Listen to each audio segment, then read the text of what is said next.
passiontimes.hk。Hello everyone, welcome back to the show.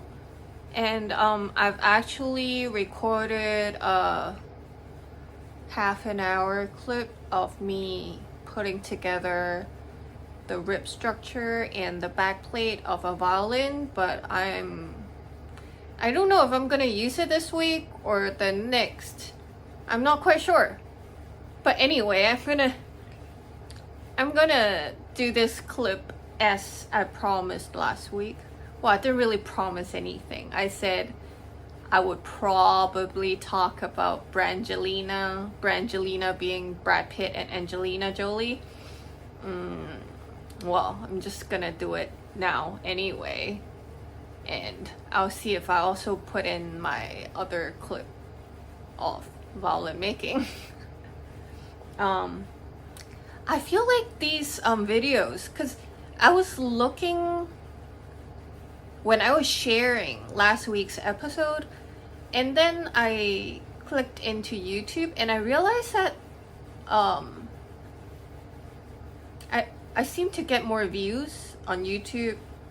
Like the show gets more views on YouTube if I'm just talking in English about like entertainment business stuff instead of violin making. I don't think I don't know, like people on YouTube don't seem to like watching that. Well, I don't know. Well, since I've decided to do this show in English, so I'll just look for probably like English entertainment news to talk about. And well, since the Johnny Depp and Amber Heard thing is over for now at least, let's talk about Brad Pitt and Angelina Jolie, because Brad Pitt is suing Angelina Jolie, which is wow. It's I know that when they were getting divorced it was getting ugly and stuff, but I hadn't realized how bad it had become. For those of you who might not know their history, I'll just I'll just be reading to you guys what their history was. And as I've said last week, Angelina Jolie is my favorite actress because she's pretty. And I totally fell in love with her watching, I think it was the first time I saw her in a movie, the first time I noticed her in a movie was Gone in 60 Seconds when she was a car mechanic, and she was so hot. So yeah, that's that. And as for Brad Pitt, I know he's like really good looking, but I just never felt that much for him, I guess. My favorite of all times is still Johnny Depp. Anyway, let's get into this. So I suppose everybody knows that they were like Brad Pitt and Angelina Jolie was married for quite a while. And before Angelina Jolie, Brad Pitt was married to Jennifer Aniston from Friends. And I thought that was a pretty good pair. And well, but so I don't know if Angelina Jolie, if Brad Pitt cheated on Jennifer for Angelina. I don't know all that, but he said not. But then, so they met in 2004 in Mr. and Mrs. Smith. That's one of the movies that I really liked. Really fun movie. And blah blah blah. So when they met, Brad Pitt was still married to Jennifer Aniston, and they got married in the year 2000. And in 2004, they met Brad Pitt and Angelina Jolie met. Blah blah blah. And well, they were even when Brad Pitt and Jennifer Aniston got married, they were still very like liberal. They're quite open about talking about how their relationship's gonna go. They're just like, oh, we'll just feel things along as it goes along. You figure it out as you go along. So like they didn't ever say there would be a happily ever after, but and I thought it was a good way to be in a relationship, like not force yourself to be stuck in a relationship, but instead if you stay in love with somebody, you just stay with them. If a relationship's become toxic, then you get out of it. Like you don't commit yourself to somebody like unconditionally. So anyway, blah blah blah. And also Angelina Jolie, like before Brad Pitt, she was married twice. And you know how Angelina Jolie has a whole bunch of kids of different races, different ethnicities. So the first child, Maddox, from Cambodia, she adopted in 2002 with her ex-husband. And then, but after they adopted Maddox, they got divorced. Well, they separated. I don't think they did get married. Well, yeah. So, but they separated 3 months after they adopted Maddox. And in 2005, so it was 2004 when Brad Pitt and Angelina Jolie met. And in 2005, Brad Pitt and Jennifer Aniston announced their separation. And I do remember back then there was a really big online thing, which was Angelina Jolie versus Jennifer Aniston, or at least their fans. There was Team Jen and Team Angelina, and they were supporting each woman. And people said that Angelina was a mistress, but both her and Brad Pitt denied that their relationship started as an affair. And yep.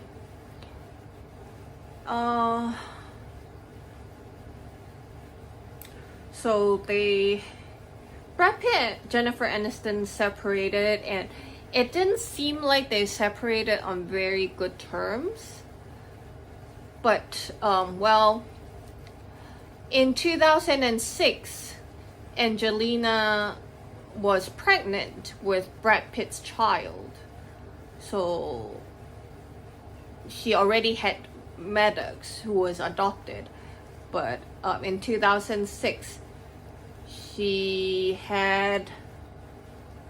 was pregnant, and she gave birth to Sahara. And so Brad Pitt, they didn't get married back then, but then Brad Pitt also became the adoptive father of Maddox. And then, let me see. Wait. Who's Sahara? Wait, no. So it was Maddox first, and then their child was Sheila. And then the next year, which was 2007, Angelina adopted another child, Pax, from Vietnam. And also, obviously, Brad Pitt also adopted the child. And then in 2008, she gave birth to twins of Brad Pitt, which was who was Knox and Vivian. I can't ever keep tab, even as much as I like Angelina Jolie, I can never keep a tab on all her children. There are so many of them, and they're of like all different races. I can't even tell which one she gave birth to and which ones she adopted. Okay, so they have a bunch of children, some adopted, some were of their own, and they got together. After they got together, blah blah blah, they were married after 10 years together in Chateau. Oh shit! I should have looked this up. How do you read this? Chateau Miraval in France. I don't know how I would pronounce it in French. I'm reading it in English. Chateau Miraval, I think. So yeah, they got married in 2014, which was pretty much around the time their thing, like their marriage and divorce, pretty much overlaps the time like Johnny Depp and Amber Heard, like their marriage and divorce. Because in 2016, Angelina filed for a divorce, and also somehow Brad Pitt was being investigated for alleged child abuse, apparently on the family's private jet. The actor was, like Brad Pitt, was accused by an anonymous person of getting physical with one of his children. And it was reported that Maddox had stepped in to verbally stand up for his mother, which was Angelina Jolie, during a fight with Brad, and Brad lost his temper. And some people said that Brad was drunk and there was an argument between him and Angelina, and it escalated. But, well, Brad Pitt is later cleared of all these allegations, so yeah, he wasn't charged or anything for this. And blah blah blah. And then because they got divorced, and their divorce was quite private, so we don't know much about it until 2017, when Angelina spoke out about the divorce. And Angelina was accusing, well, according to court documents, Brad Pitt didn't give her meaningful support financially since the split, but Brad said he had actually loaned her $8 million and also $1.3 million for bills. And the next year, which was 2018, it was revealed that Angelina had given Brad access to the children. Like, so they were, back then it was still under the custody of Angelina, like all the children. And blah blah blah. And then in 2020, in December 2020, court proceedings began in Los Angeles over the child custody for the 5 youngest children. So the oldest one, Maddox, is already 19 years old, so there's nothing about custody because he's no longer a child. But Pax is 17, Sahara 16, Shiloh is 15, and Vivian and Knox are 12. Well, back then, in 2020, I think. Well, anyway, Brad Pitt was granted joint custody of his children with Angelina. And so, blah, blah, blah. So they have joint custody, but I don't think Angelina gave up the half of the custody that willingly, because she was saying how when the children are older, she just wants to move away and not be in Los Angeles, because for the joint custody thing to work, like the couple has to be in the same area so the child can go over to both parents. So they also have a lot of combined assets, which are like property, cars, I don't know, shares. But the thing now that's making Brad Pitt sue Angelina Jolie is for Chateau Miraval, where they got married. And they bought it together for $60 million. And it's a French name, obviously it's in France. It's a French vineyard. Because, when did Angelina do that? So apparently Brad Pitt and Angelina Jolie, when they bought the vineyard, they agreed to not ever sell their half or their stake in the co-owned vineyard without asking for permission from the other side. But Angelina sold her stake, her half of the vineyard to a Luxembourg-based spirits manufacturer controlled by Russian oligarch Yuri Shefler without his knowledge. So basically, Angelina sold it to a Russian guy. I have nothing against Russians, but I wasn't very familiar with the word oligarch, so I googled it. So basically, these people are people who accumulated wealth that followed the dissolution of the Soviet Union. So they acquired a lot of state property back then. And so I also did some research of this Yuri Shefler person. He's the owner of the SPI Group, which sells a lot of wines and spirits.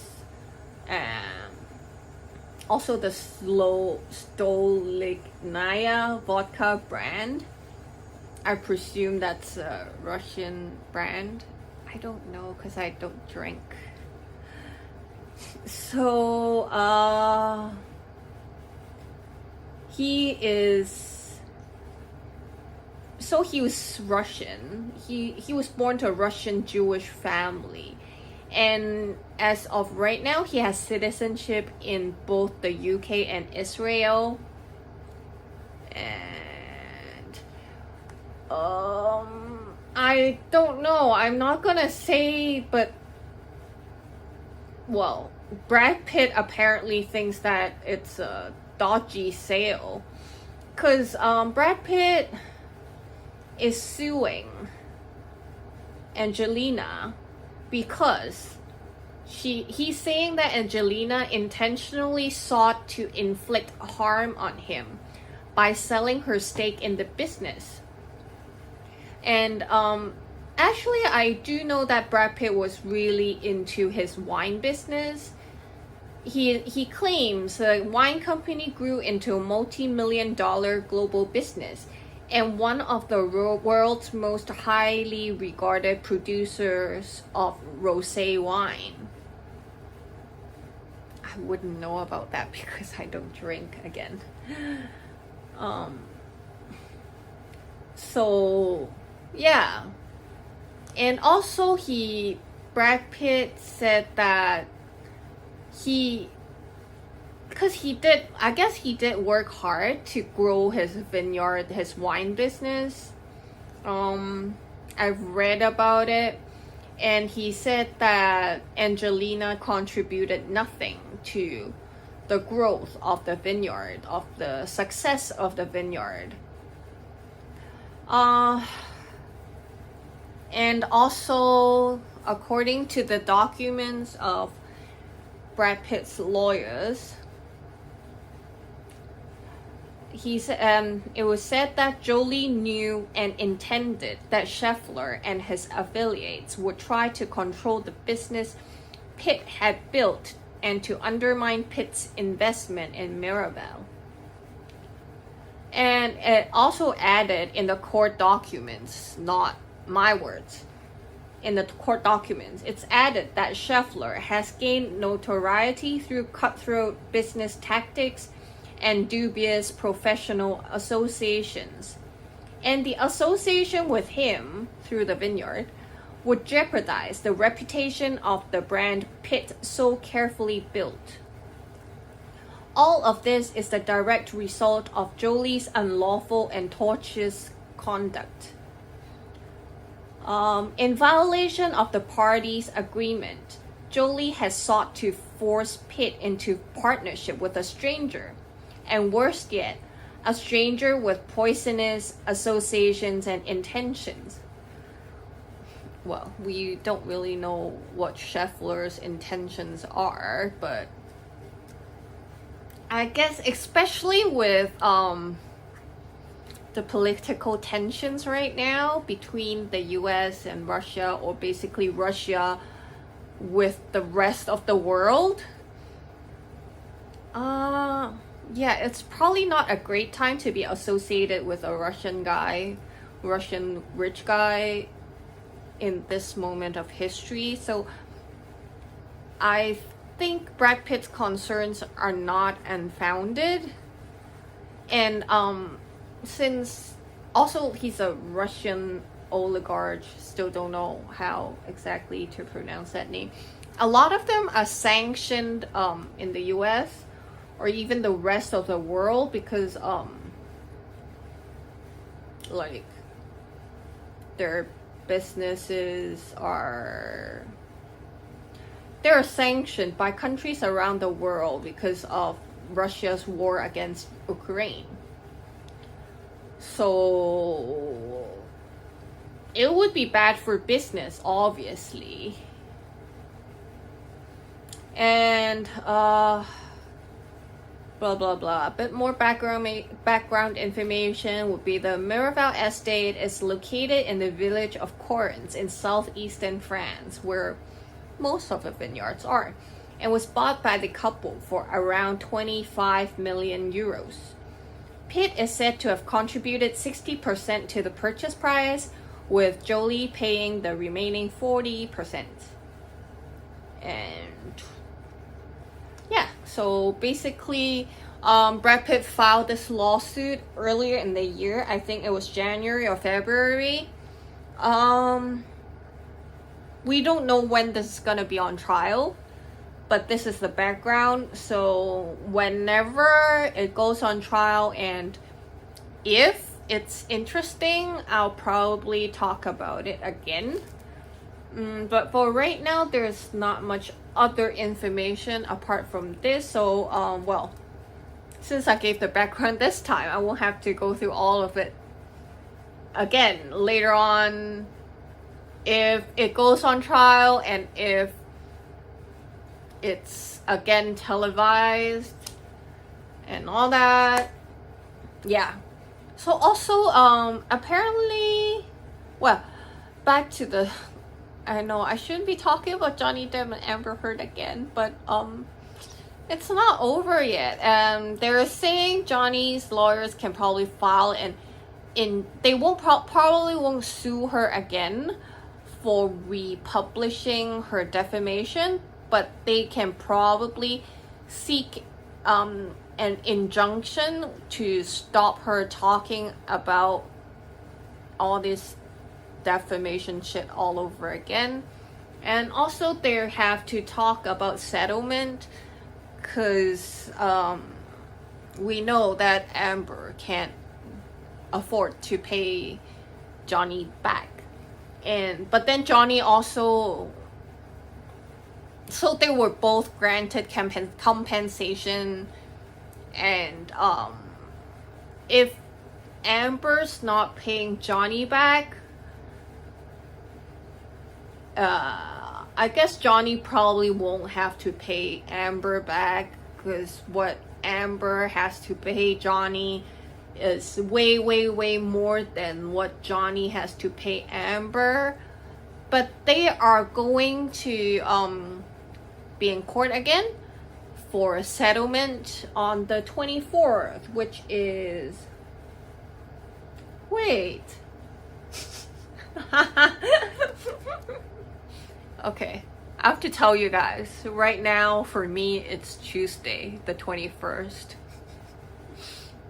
So this Friday, today, they'll be in court again for settlement. And yeah, we'll see what happens. I'll update again next week if anything comes up. And apart from that, I guess that's it for today.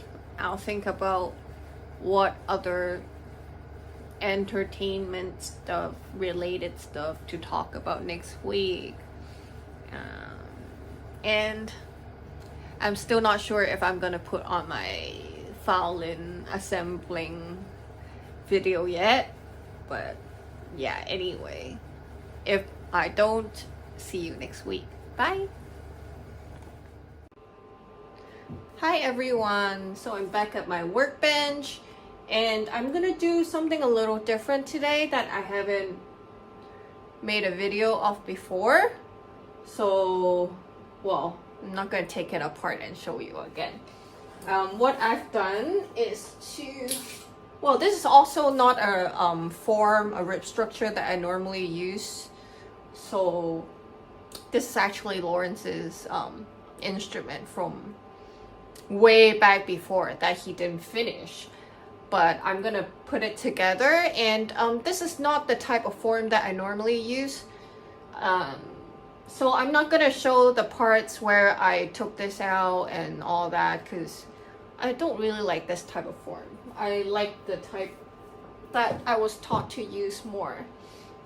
And so I took the form out of the rib structure, and obviously these two, like the plate and the rib structure, were like separate. It's still separate, it's not in one piece now. I just put the clamps on to test clamp it and to put it in place. Well, so I'll show you something. It's very difficult to pick up now. So I drilled a hole through, I made some locating pins made of wood. And wait, why is this so difficult to take out now? Hold on, I should go get my tweezers for this.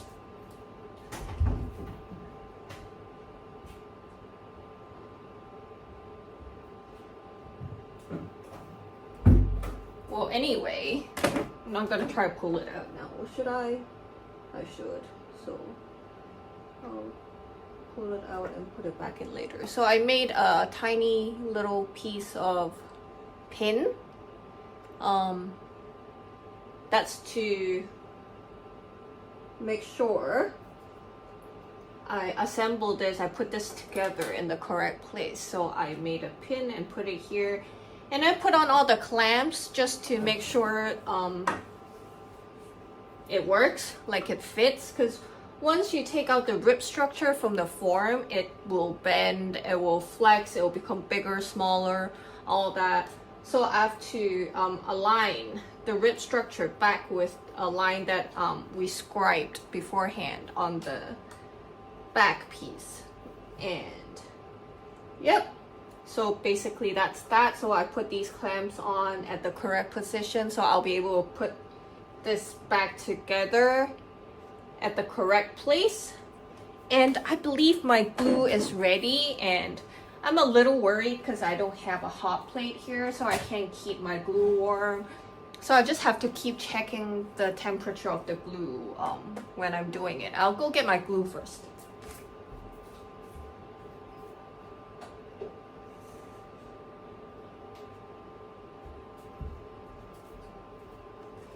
I'm bringing the pot with the hot water with me back here.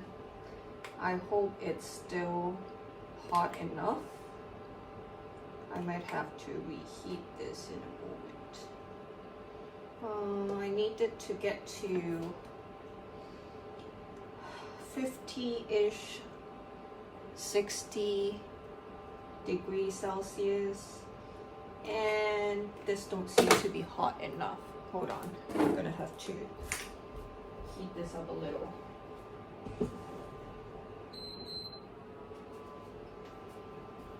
Yeah, it's annoying, like not having a hot plate that I could just put on my bench.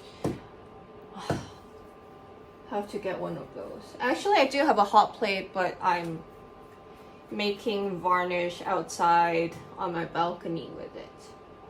So, well, first things first, before I get to the glue, I'll choose one end to start with. So I'm choosing the top side. And I'll just remove a few of the clamps on either side of where I want to glue. And I'll have to stick in a spatula so I get a little bit of space where I can put the glue in. And you also need a lot of paper towels to clean the mess and to clean the glue.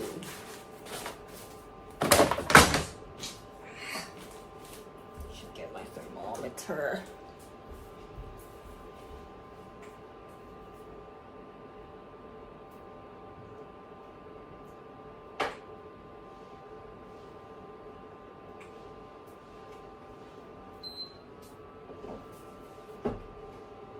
Okay, the glue is back to the temperature I want it to be. Actually, I think the water might be a little too hot too. I'll just take it out and check. Get a brush. And let's see. 53 degrees, that's good. Then I'm gonna use a spatula, dip it in the glue, and then I'll put it in, I forgot to take out my pin. Put it in all the way to wherever I can get to. And make sure this, doing only one side. I can see the other side. Make sure my spatula gets through to the other side so the block will have glue. And try to get it a little further down to the spatula I put in. Okay. I'm gonna pull out my spatula, put the pin back in. That is what I consider the most difficult part. Oh, but it went quite smoothly today. I'll put on my clamp back on. I'm not even sure if you can see what I'm doing. My hand might be blocking the view. Oh well. Then I put the clamp that I took off just now.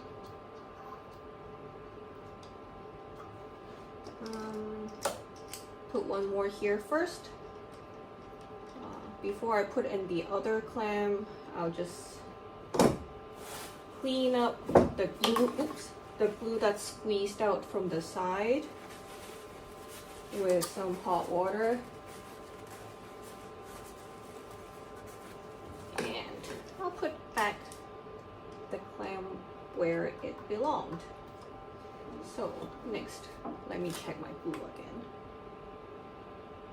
Is it hot enough? Not really. I'll put it back in the hot water. And I'll move on to the next few clamps. So I'm going to do this bit by bit around the whole rib structure, but I have to be fast or else when I get back to this side, it'll be glued together and it'll be difficult for me to open that up and put in more glue. Okay, so I'm doing this corner of the upper belt, this upper belt bit, and I'm gonna put in a lot of glue, a lot of glue, a lot of glue up to the point where my glue ended last time. And try to go a little further on this side too. Pull out this spatula. Oh my god.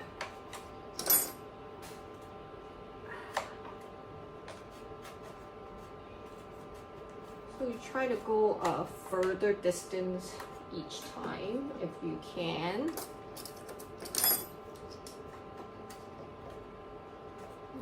My clamp is blocking me on the other side. But it's very important to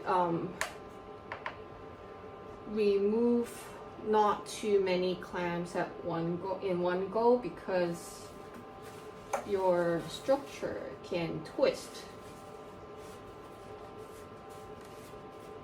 Okay, so I cleaned up that bit. So every bit I cleaned up, I could just put the clamp back where it belongs. And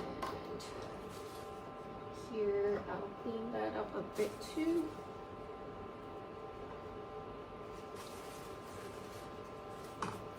Because my glue is kind of thick, I can afford to add a little water to it. It won't get too diluted. It will still be very sticky. There. So I've done this part to this part. And to the corners. That's a tricky bit because this rib structure is a little soft on the soft side, so it can move quite a lot when I remove the clamps.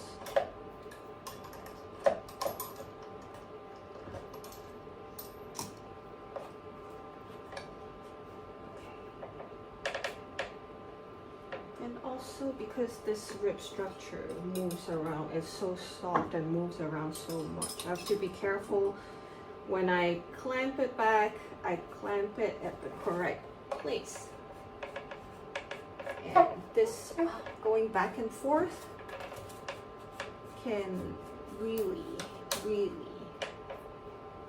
move the rib structure around like by a lot. Okay. Then I'll just put these corner clamps back on. The corner clamps are the most important in holding the rib structure's shape.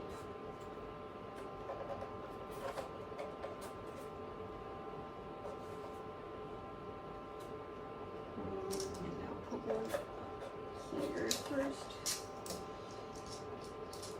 I'm so sorry. I don't think you guys can see it. Maybe here would be better.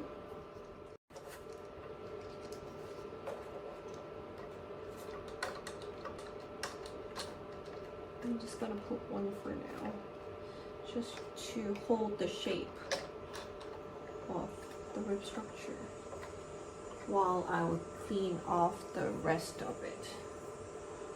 Oh, I'm sweating now. I turned off the air conditioning so my glue can stay warm a little longer.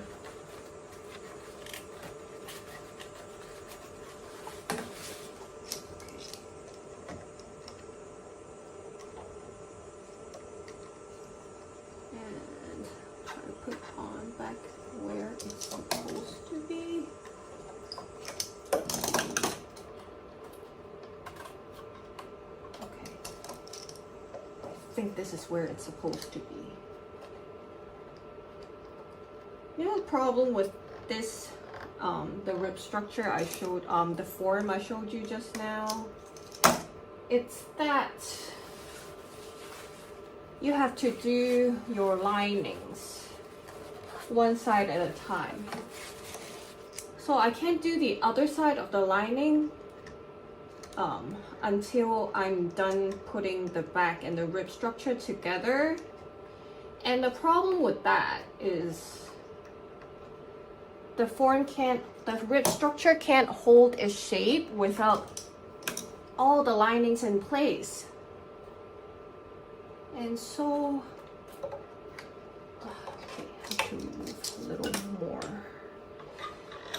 for this side. So the shape of the rib structure just pretty much moves around. Let me check the temperature again. Still good. I might have to go heat up my glue in a bit.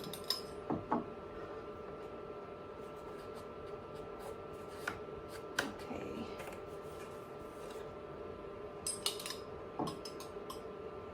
I need a lot here in the corners.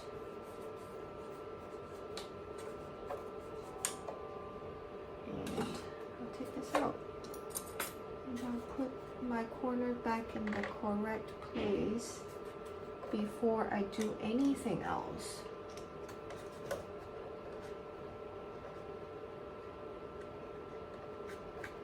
I'll just hold it in, I use a clamp to hold it in place before I clean this up.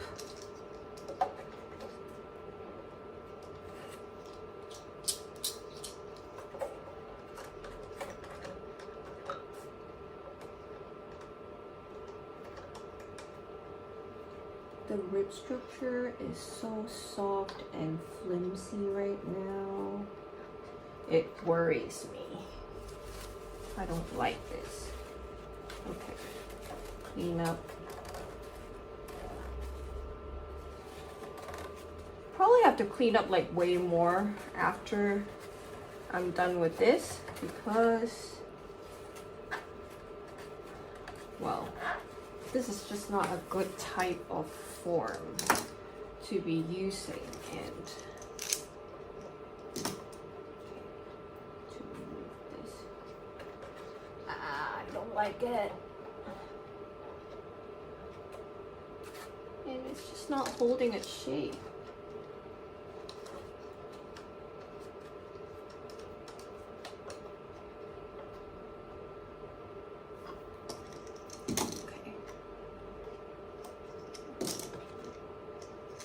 Put in the inside corner clamp first and clean up the outside. I feel like my glue is getting a little too cool for my tastes. So I'm gonna go pop this back on the stove and I'll be right back.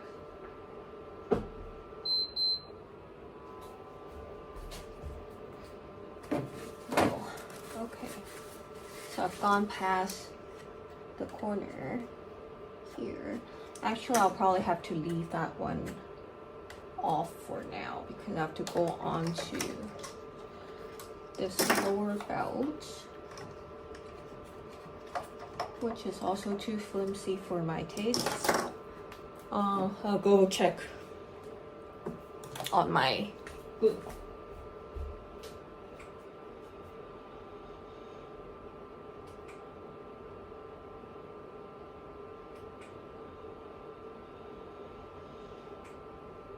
Okay, so I'm still here. I'm just not in the frame. I don't understand why my glue is cooling down so quickly.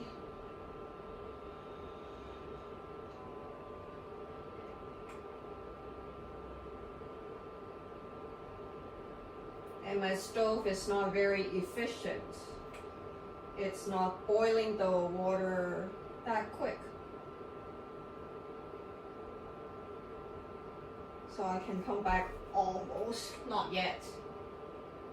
I think I need my water bath to be about 70 degrees to keep my glue to be in the 50s. So I'm just waiting for my water bath to go back up to 70.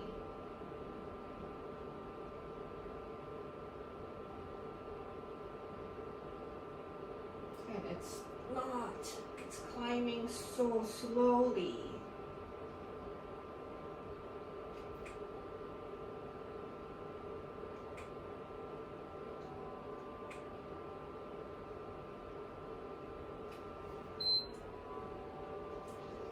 Okay. My glue's back to the correct temperature.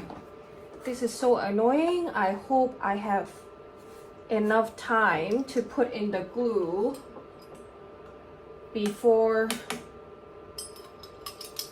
the glue starts to dry and gel up where I started. Okay, so this is the next part. I'm just putting in a lot of glue, actually more than I usually put in. A little more, not like that much more, just a little more than normal. Okay. So I'll put in one clam in the middle first just to hold it in place, and I'll clean all around it with my hot water and paper towel.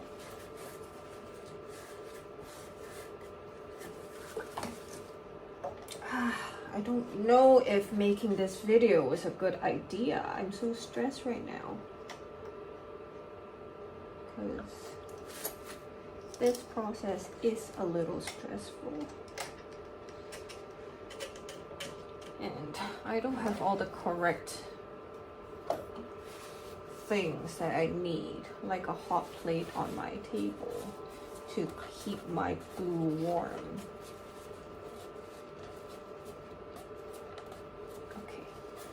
So I clean that up. I'll move this clam a little towards this side. So a bit more leeway when I get to the... So I'm getting to the opposite side of the instrument. Also, I'll take out the clamps around it up to a little bit past the block. I'll just move this off a little.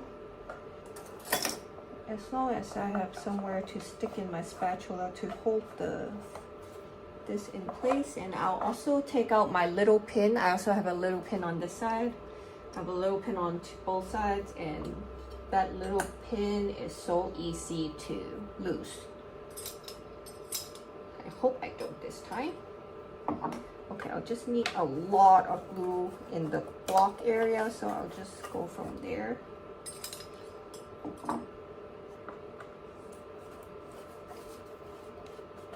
And back to, oops, almost toppled over my pot.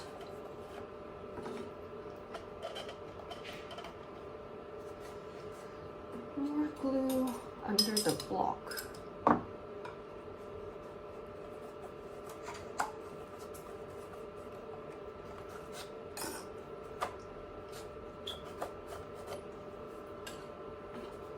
Okay, and time to put my little pin back in.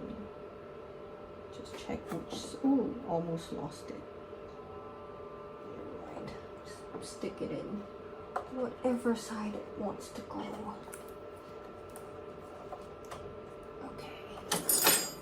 As with the other side, I'll put on the middle clamp first, just to clamp this block together.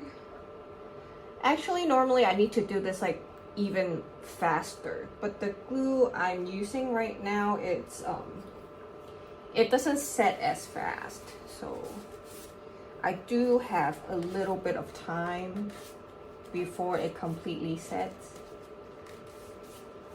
But still, as a habit, I like to do it very fast. Because sometimes you do need to go like super fast.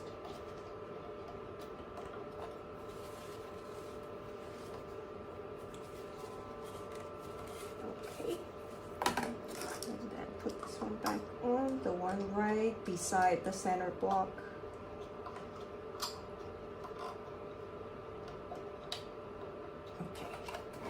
Now, gonna move on to this side.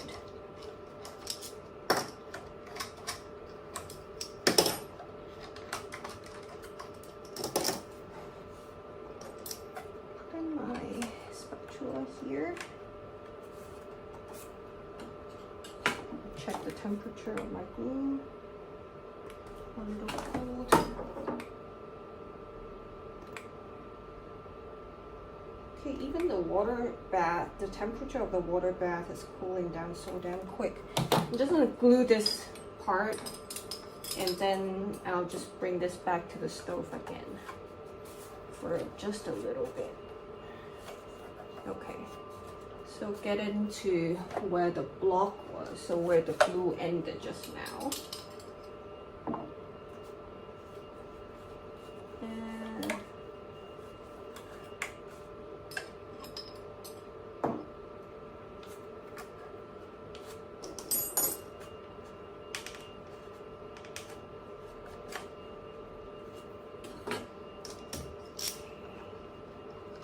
again, as with the other side, I'll put in one in the middle first, just to hold the shape while I clean off the rest.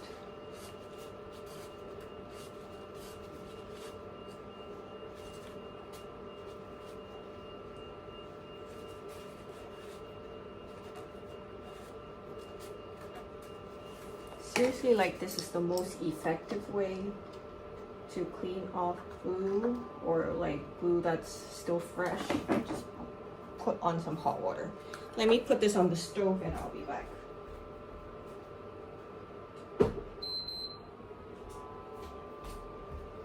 This is way too crazy, having to go back and forth like this. Okay, so I'll put in this one too. So that's where the glue was up to.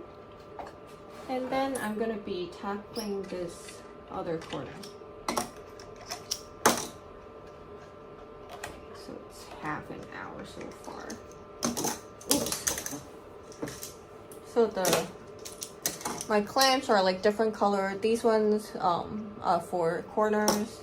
This one is for the sides. And the yellow one is for the seat belt. Okay.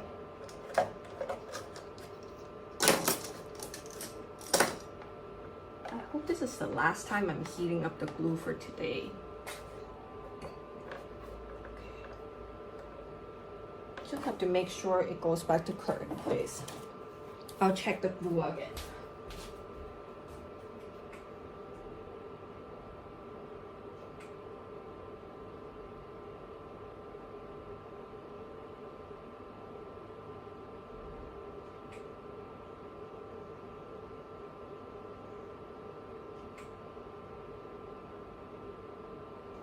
Okay, 2 more degrees to go.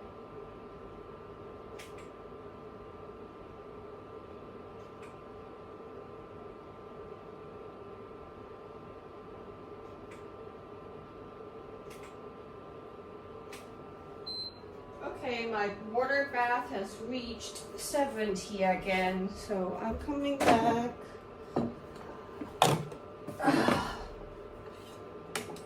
Gotta work quick.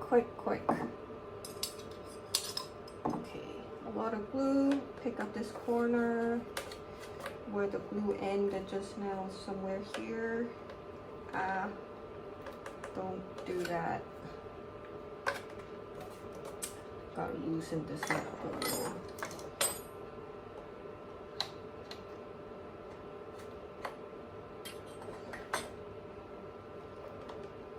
Okay, this is what I was talking about. This form, this rib structure is way too soft. So it's just flexing whatever way it wants instead of being the correct shape of a violin.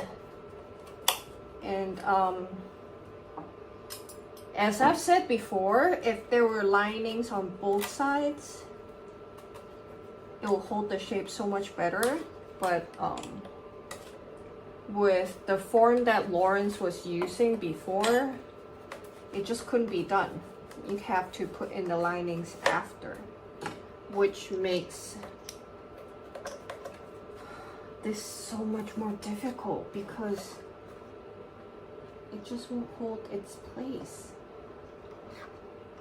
And let me see. I'll put one in the middle first, and then I'll start clean up that side.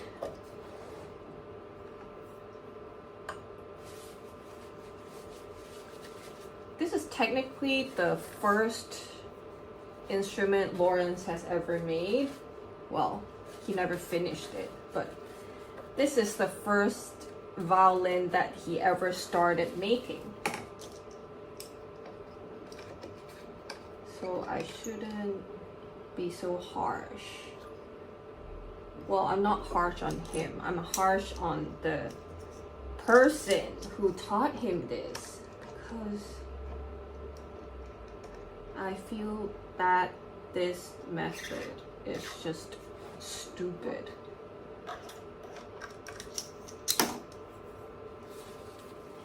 I really don't understand. And Lawrence learned this method in England.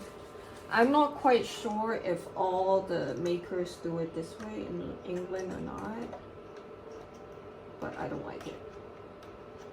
Both the rib structure and the plate is way too soft to me.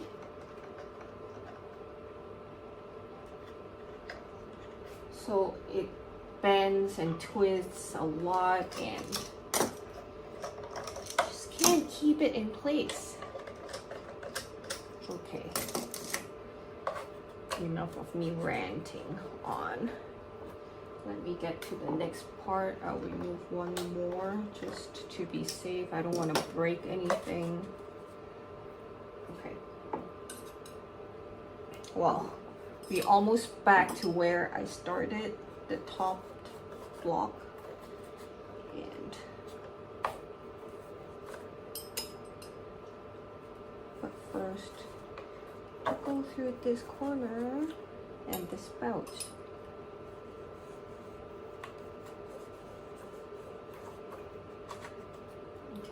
Go back there in a moment.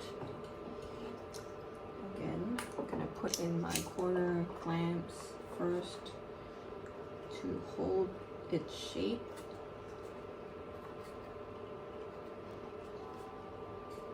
Oh, I forgot to pull this out. And one clamp here to hold this side.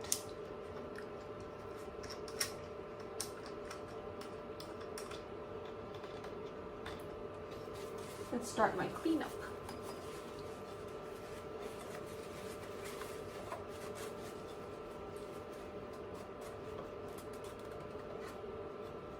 I feel like I could have used like even thicker glue than this. I remember dropping huge fat droplets of glue onto my form. Onto my cradle, but it's not happening today, so I feel like my glue can be even thicker than it is right now. Okay, put in this corner clamp, and I can remove the clamp on this other side and clean up.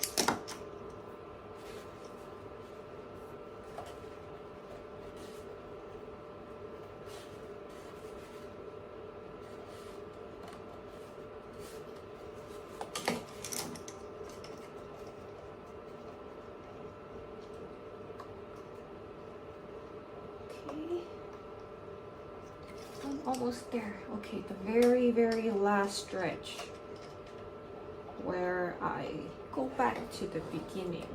So I'm gonna have to remove these 3 before I get back to my beginning. Actually, might even have to open this clamp too, so I get a little bit of space to stick my spatula in. But my glue is okay, it's not set yet on that side, so it's fine. But I should open this up a little, get that in there.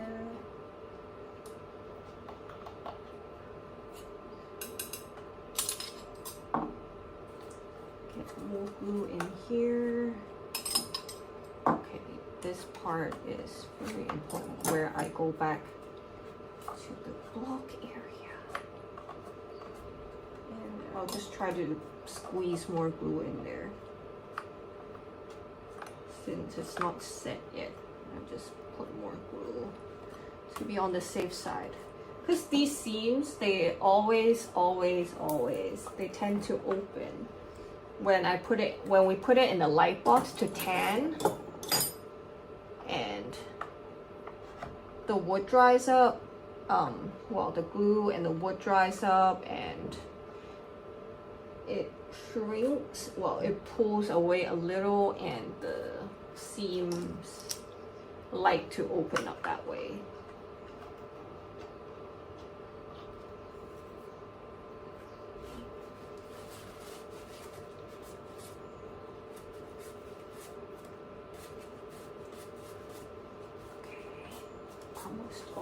Almost.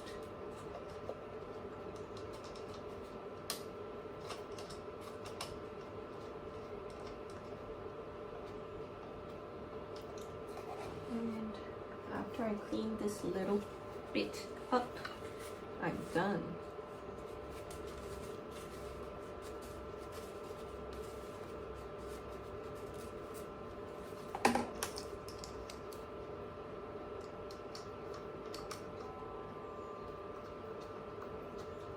Okay, so that's how it's done. Gluing the rib structure to the plate. It's pretty much the same on the other side, but you have to wait for one side to dry before you do the other. And also I'll clean up the inside a little, but I won't be recording that. So yeah, that's how it's done, and thank you for watching. Bye. 大家好，劈啪樂壇嘅時間好耐咧，就冇同大家見面啦。呢個節目因為咧之前都幾忙啊，咁咧而家就叫做啱呢日就2日就忙完啦咁樣。咁啊，暫時嘅即係希望之後會繼續忙啦咁樣。咁啊，但係就可以同大家唱下歌啦。咁所以咧，我哋今日咧就可以唱下歌仔。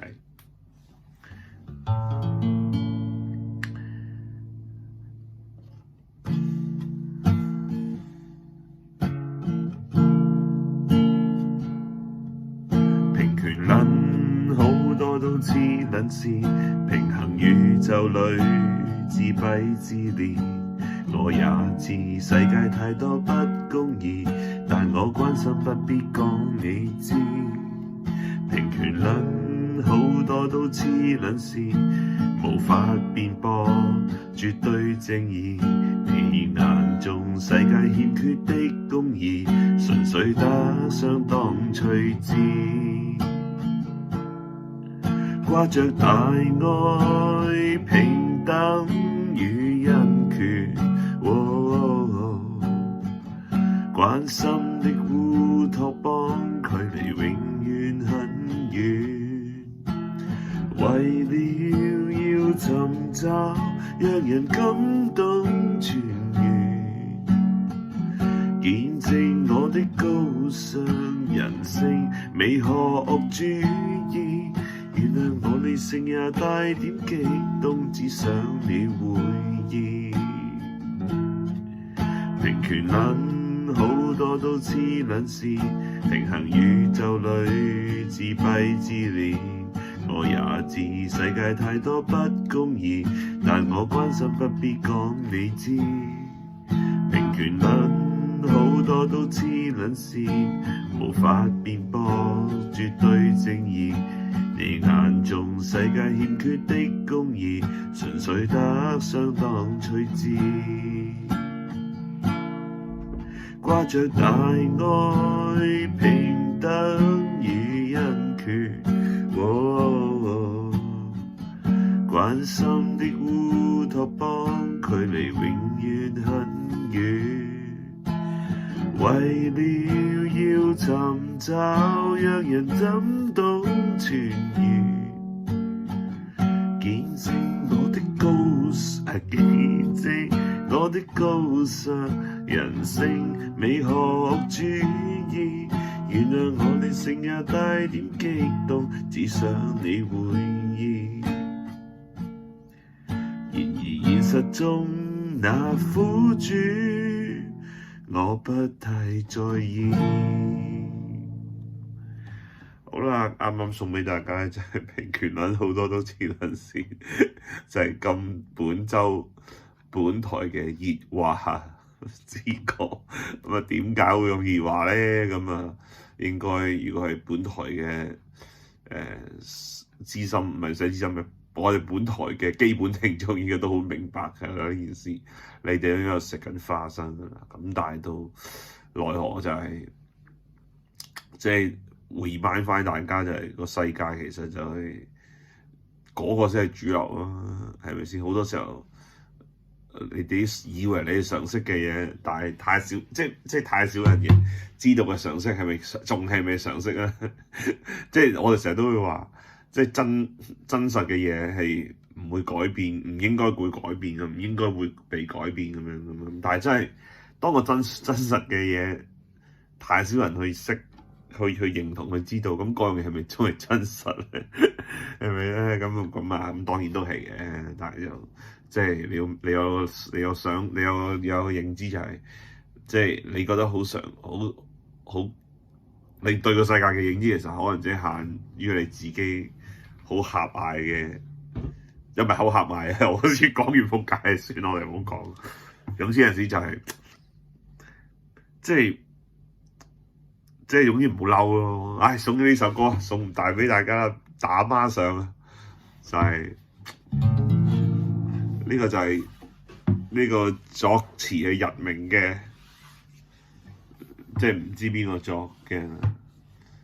咁啊就係曲咧就係粵語版咧就係小弟，我暫時都覺得呢個曲係最順嘅，咁啊送俾大家啦，莫生氣。人生就像一場戲，因為有緣才相聚，相扶到老不容易，是否更該去珍惜？為了小事發脾氣，回頭想想又何必？別人生氣我不氣，氣出病來無人睇。我若氣死誰如意，莫生氣，況且傷神有費力。鄰居親朋不要比，兒孫瑣事由他去，吃苦享樂在一起，神仙羨慕好伴侶，吃苦享樂在一起，神仙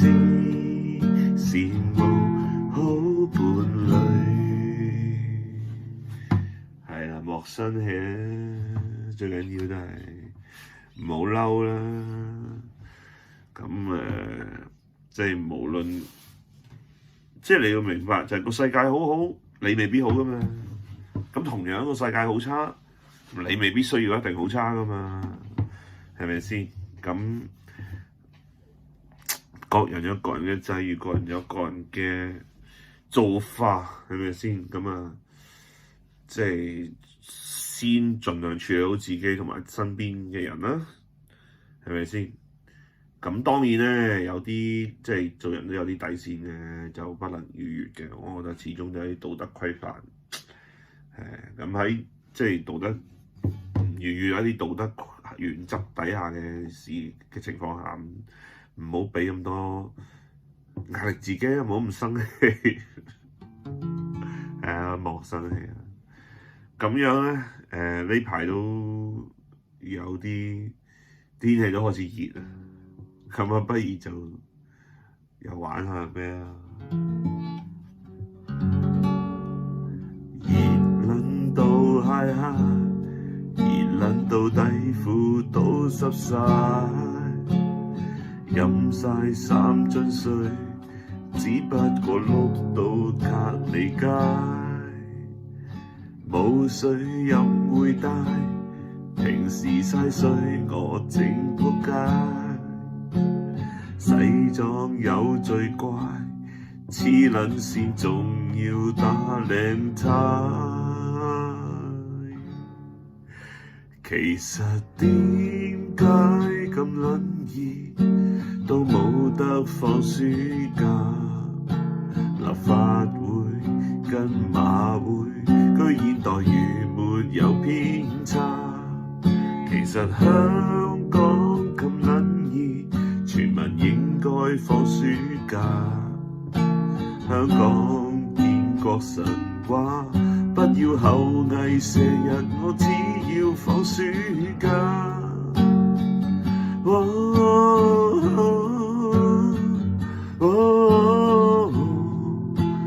放暑假，建國神話，放暑假。係啊，真係熱撚到嗨嗨。咁咧，亦都係就係熱啊，冇問題嘅。問題就係，如果你一日個流程裏邊流長，你冇得中間即係翻屋企換個衫沖個涼咧，即係一定要逼住你由朝流汗踩到晚。你一係運動，一係工作，一係冇啦，戶外活動啊之類，即係除咗中間係要夜，例如朝頭早曬完，夜晚你要做翻啲日間，即係夜晚做翻啲室內活動喺冷氣度咁樣，你咁成身汗咁樣，你又冇得，你整到換件衫啫，你都係你知道熱撚到底褲濕晒噶嘛，係咪先？咁所以就好怪啊，即係最辛苦啦。如果最好嘅梗係可以熱就唔緊要，即係可以可以翻去沖個涼咁樣。即係細個冇諗，即係好少出街會沖涼，跟每日夜晚翻到去做嘅事嚟噶嘛。即係真係唔得，而家有陣時真係要中間要真係沖下涼，熱到有陣時真係，同埋飲多啲水啊，即係照顧肝腎啊，係咪先？即係飲多啲水。好，咁跟住咧。又可以唱下歌啦，咁唱咩歌咧？唱下啲舊歌啦，唱下啲自己中意嘅，因為冇啦，一定要唱我哋自己作品啦，本台嘅作品啦，咁唱下呢首啦，呢首就都係小弟中意嘅作品啦。暖暖的春風，天空中吹送。我臂彎之中，就是你面容。冷冷的北風，吹醒我夢魂中。孤單的我瞳孔失控，的春風，天空中吹送，似光線照射，就是你笑容。耀眼的天空，消失了極惶恐，天陰陰我倍感心痛。You are my sunshine， 只想見一面，雲霧漸散，天色也會好轉。如何讓你知，少一秒都很掛念，你就似陽光溫暖。You are my sunshine， 只等你出現，滂沱大雨亦會突然終止。如何讓你知，心中到底多掛念，你就似陽光溫暖。噠噠噠噠噠噠噠噠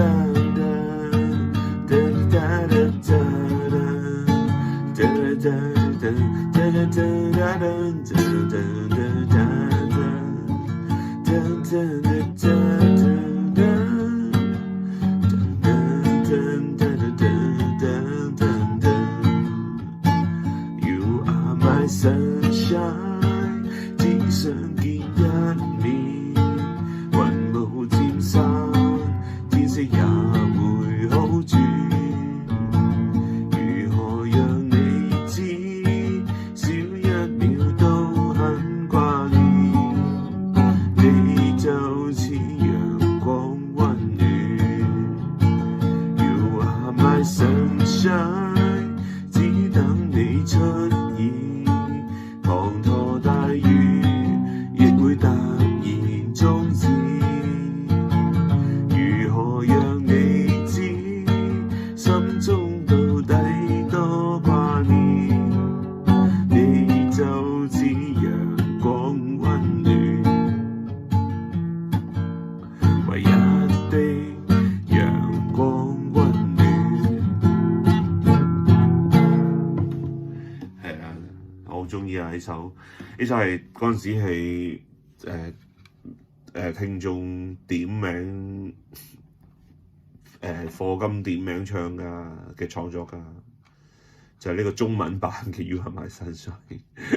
基本上我成日玩呢啲中英文換住 translate 歌又避開版權嗰啲，但係又似咁樣，我好中意玩呢啲。啊，仲有啦，同樣呢類型嘅歌係有咧一首，今日都玩啲開心啲嘅歌啦。嗰首咧歌詞揾下，嗰首係咩咧？而家個個知㗎啦 ，Rick Roll 啊嘛。咁咧，我而家就試下揾下先，歌詞有冇上網有呢個歌詞？如果冇就玩唔到啦。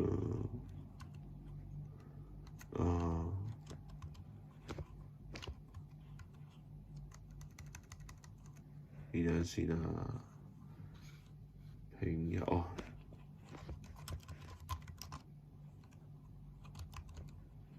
永遠沒法可以放棄你。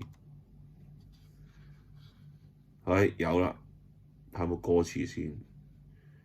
就係嗰係老細睇翻出，話當年我玩過一首咩歌，就係一首咁嘅歌。好，set key 先啦。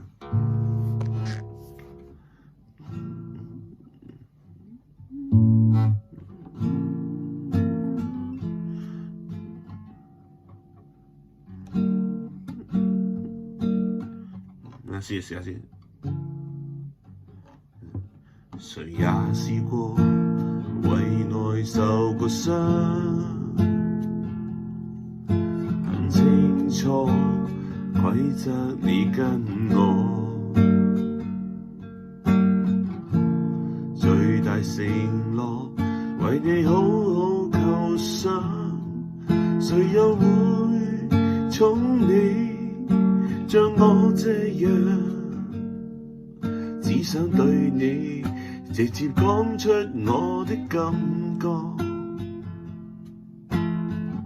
求你明白原諒，永遠沒法可以放棄你，永不會給你空歡喜，承諾不會找去找來對你痴戀終起，從此不去掉眼淚，告別話聽不到一句，承諾不會說謊害你心碎，與你共處亦算有段日子，心中忐忑，羞於講出你心意，各自明白內裏彼此意思，還是要演戲互送暗示，請不要問我此刻心中感覺，你怎會不知，永遠沒法可以放棄你，永不會給你空歡喜，承諾不會找去找來對你痴戀終起，從此不去掉眼淚，告別話聽不到一句，承諾不會說謊害你心碎。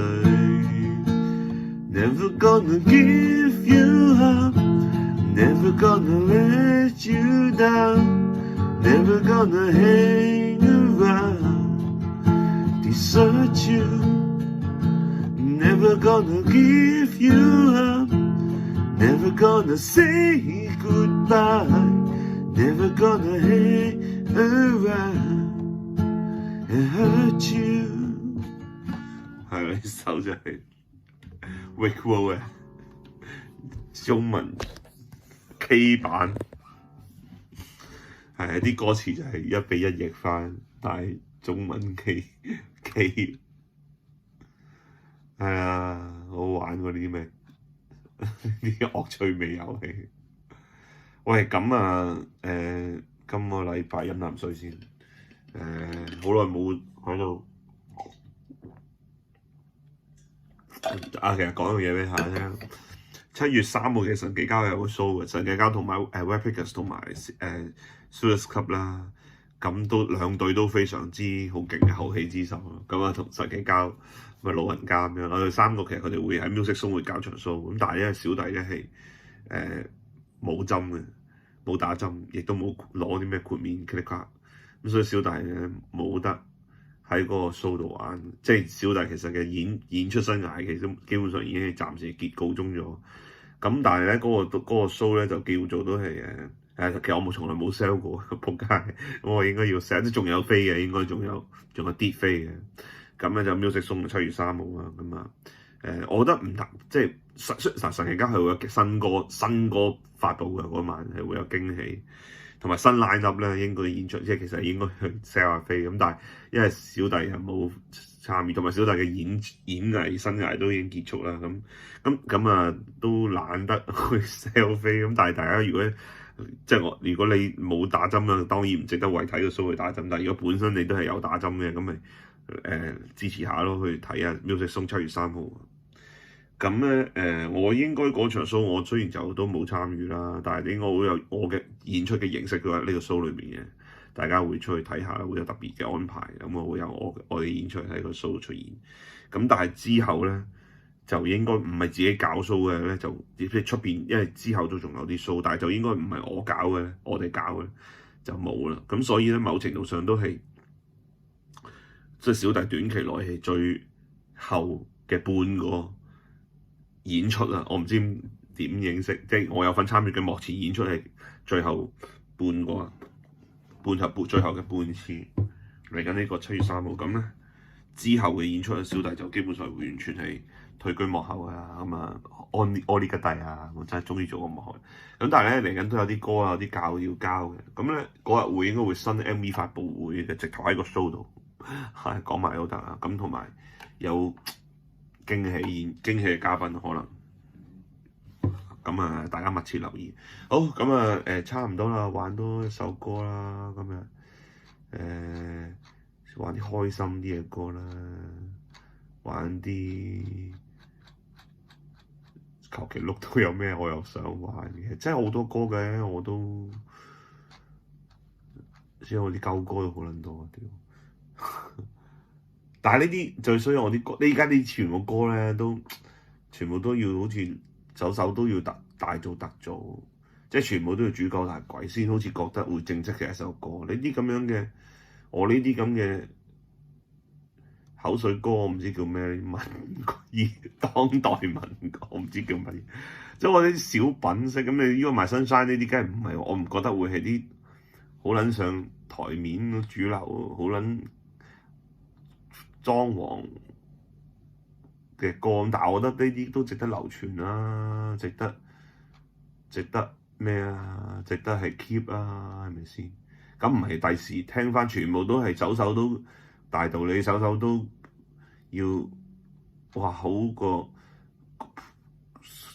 軍備競賽咁，即係你個當時咁每個年代都唔係淨係得咩噶嘛，係咪先？咁都有啲即係搞笑啲啊，或者啲小品啲嘅作品都值得留噶嘛，係咪先？咁啊，所以咧就我中意做呢啲歌多啲。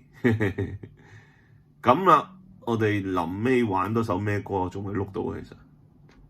咁係啊，因為咧其實咧聽日嘅熱血廣告公司咧，其實就應該係聽日係咩咧？聽日嗰集應該係咩嚟㗎？有廣告歌㗎，因為有客戶特別即係點名要求我哋做嘅，咁所以為佢度身訂做咗一首廣告歌啊！出過都國立大台未講過，係咯，國立大台有前個禮拜又係咁啊，完成品㗎啦，應該聽日出街啊，咁所以大家都要密切留意啊。好，咁啊，跟住我碌錯咗嘢，原來碌咗 playlist，等陣啊。因為好多落咗架咧，暫時落咗架咧，好多歌我都冇咗，揾唔翻，等陣先啊。最衰呢個又唔係 live 啦，我問唔到你哋有咩歌點唱可以。我自己有咩歌玩啫？唔好碌啦，我諗下啦。初八想聽咩歌？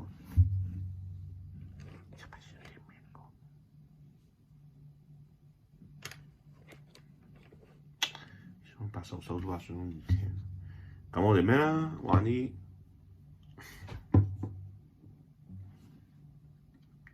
因為好多歌詞喺我部電話就係錄影機嚟到。其實我唔使睇音樂譜啊。其實我都睇住啲歌詞，我就話歌詞就係我譜嚟㗎啦嘛。咁但係問題我啲歌詞好多咧，而家就係全部喺晒我錄緊影呢個手機度，所以我一定要用另外一個電腦嚟到 search 翻 YouTube 啊，或者邊啲我有冇揾到我 playlist 啊，即係揾翻我 playlist 嚟到睇下裏邊有啲咩歌。搞笑，咁樣睇下先啊！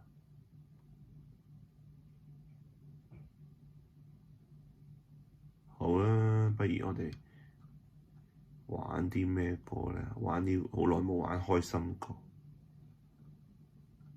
有冇啲咩開心嘅歌？喂，有啲禁歌，點解好似仲未刪喎？仆街！都唔係。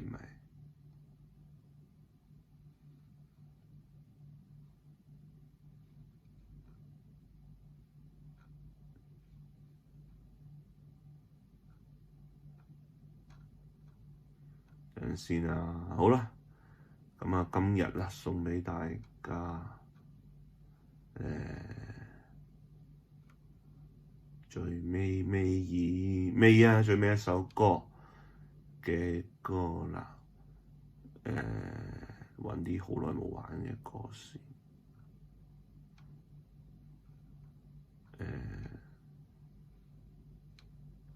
好。呢首啦，呢首你都唔知咩歌嚟。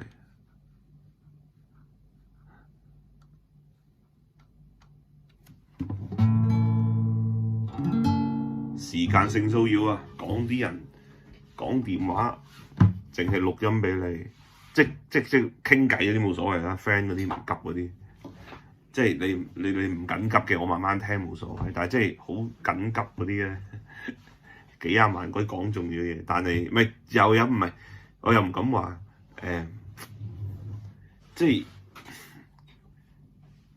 即如果好大段資訊你懶得打，你特登 OK 呢段我特登錄音咁咪好，但係真係無限個即20幾個錄音嗰啲咁樣，10幾20個錄音嗰啲就真係唔係幾好。咁所以呢首歌就係時間性騷擾。對不起，近日工作極忙，無奈手機只夠匆匆一望。發現你找我，訊息彷彿不止一個，分心了我投降了，被打斷了手中工作。呆站人海之中2分7秒，停止空唔係先，呆站人海2分7秒，停止空間，聆聽你的召叫。我嚟一次啊！對不起，近日工作極忙，無奈手機只夠匆匆一望，發現你找我，訊息彷彿不止一個，分心了我投降了，被打斷了手中工作。呆站人海之中2分7秒，停止空間，聆聽你的呼叫，傳手機3個語橫線，時間性騷擾。餘下人生可否回贈幾秒，浪費光陰買少見少，文字多麼友善，言語極度邪惡不順意。呆站人海之中4分7秒，昂撚鳩鳩以為有幾撚緊要，全太空星體也靜了，等緊你發表。餘下人生可否回贈幾秒，沒有青春開始哭了，文字多麼友善，言語極度邪惡不了，不了，不了。舊歌呢啲咪呢首其實可以再 develop 下 extend 咗變成一首歌，但係我就係中意做啲咁嘅鳩嘢，唔算鳩數。好啦，咁咧今日時間差唔多啦，下個禮拜再，希望我下個禮拜就都有時間正常翻啲時間可以做啲錄音俾大家啦。好啦，拜拜。劈啪樂壇嘅時間啊，係今日朝早錄影啊，喺度食早餐呢個豆漿麥片啊，係啦，咁就繼續去作曲啦，作曲呢個叫清熱解毒藥啊，繼續寫埋個 Blue Bossa 啦，咁樣，咁啊可以俾大家睇下剩翻啲乜嘢啦，分享畫面，開。呢首呢首係上次嘅，上次嗰首放歌，咁咧就咧咦冇咗嘅 Last Few 呢個，上次係 Blue Bossa 呢個，我覺得呢個長度幾好，即係16個小節做一句咁樣，16小節做一首歌 ，Jazz 比較少 standard 係咁樣。雖然都好多啦嚇，但係總括嚟講，即係相對嚟講比較少。咁就我繼續啦。係啦，分享緊畫面嘅，大家睇到我做乜嘢？上次咧就作咗板藍大清熱板藍根同埋清代，今日咧就蒲公英開始啦。睇下先，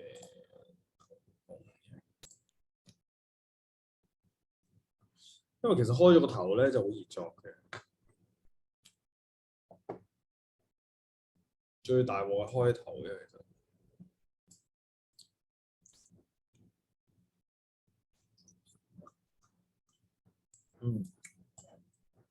呢個上次嗰首歌啊，咁咧 save 啦。黃龍湯冇 save 到咩？黃龍湯記得有 save 到，係咯，上次黃龍湯，黃龍湯冇 save 做即係 Muse Score 嘅文件。OK， 好啦，咁就繼續啦。清熱解毒啊，咁啊唔使開啦，喺呢度啦，咁啊繼續坐落去啦。清熱解毒，清代。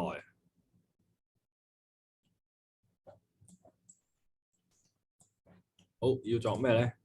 蒲公英苦金寒，歸京安慰，歸京安慰。哎呀，蒲公英苦金寒，歸京安慰。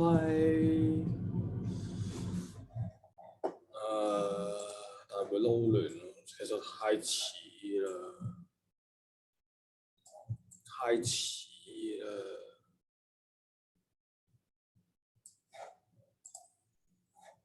太多上面都有幾隻苦金寒。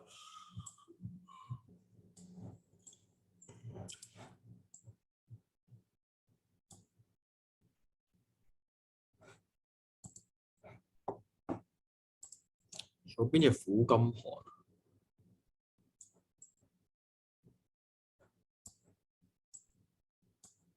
冇乜苦金寒。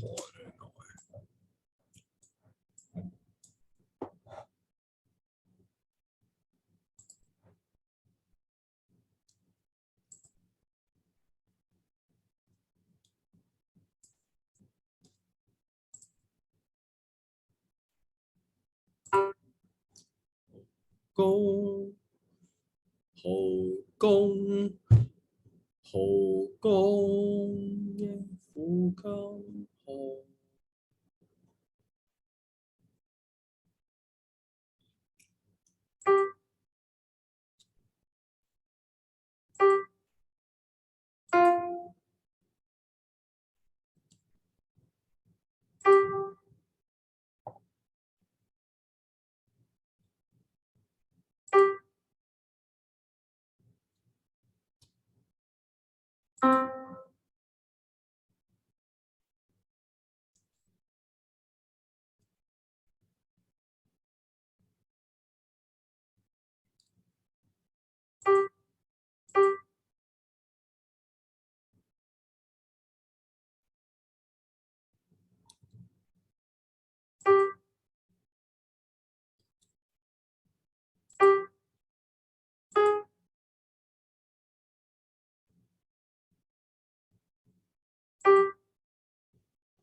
哎呀，唔係。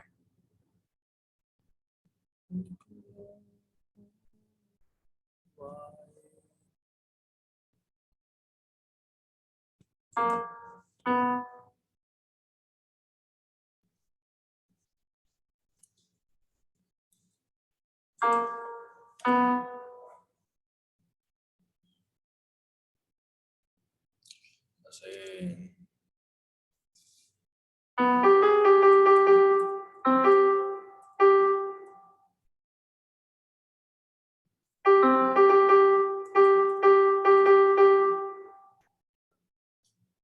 Hello。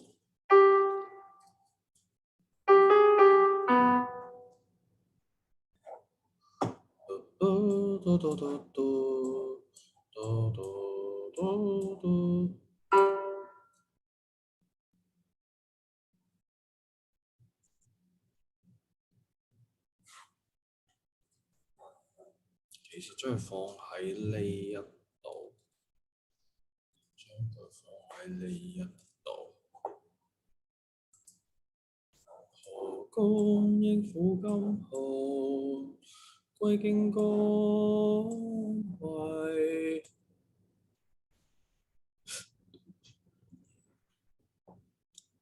為蒲公英，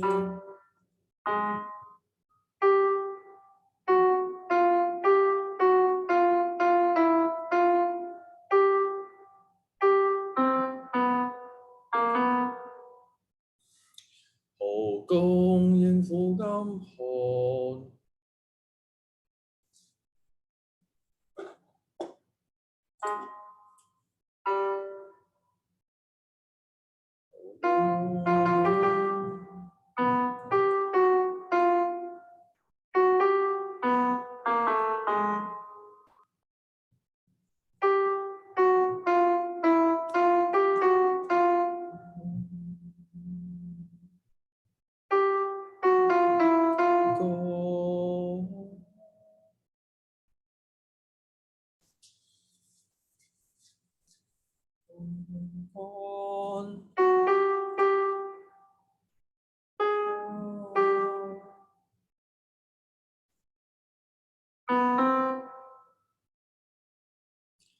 歸京江為蒲公英苦今寒，蒲公英苦今寒，蒲公英苦今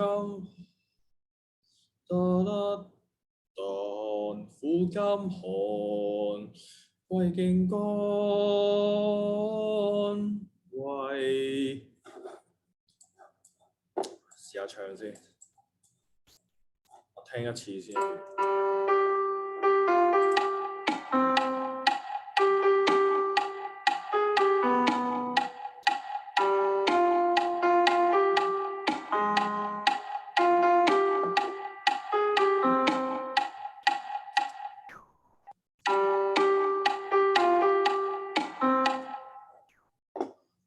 蒲公英苦今寒，蒲公英苦今寒，蒲公英苦今寒，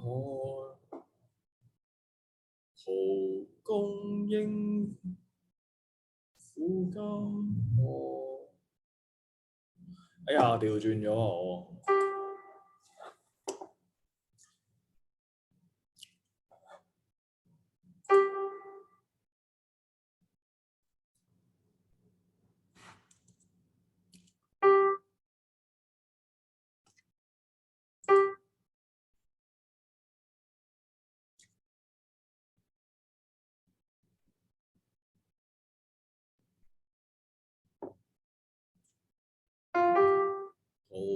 蒲公英苦今，係啦呢個。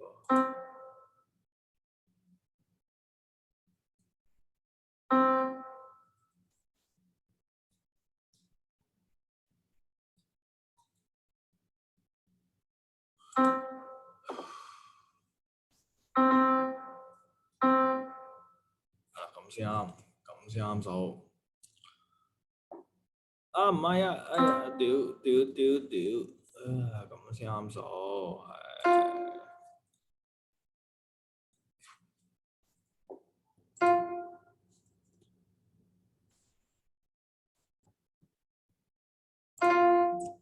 蒲公英苦今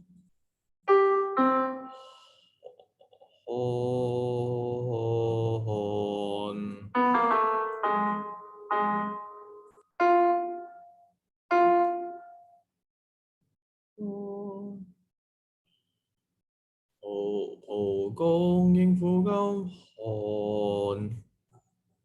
係啦，爭個節奏咧，其實可能戇鳩咁搞錯咗。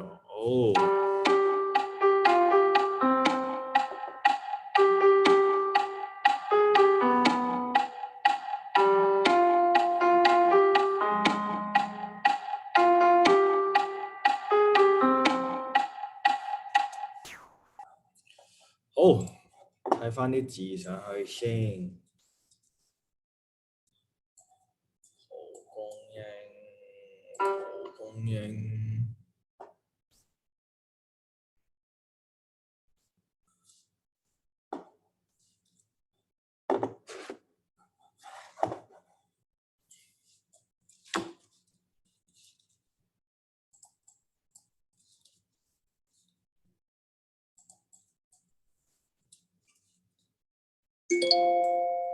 做乜嘢咁嘈啊？屌你老母！哦，頭先嗰個係嗰啲生日嘅提示啊，係啊。咁啊，祝各位生日快樂啦，係啊。今日生日應該係哇，進入咗巨蟹座咯，已經。巨蟹座都幾好㗎。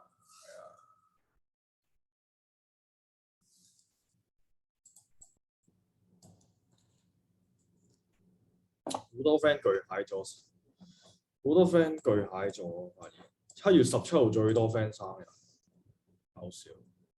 咦？呢度 OK。哦。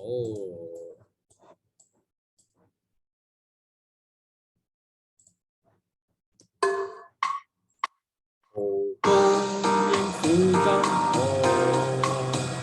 歸應乾為。蒲公英苦甘寒，歸應乾為。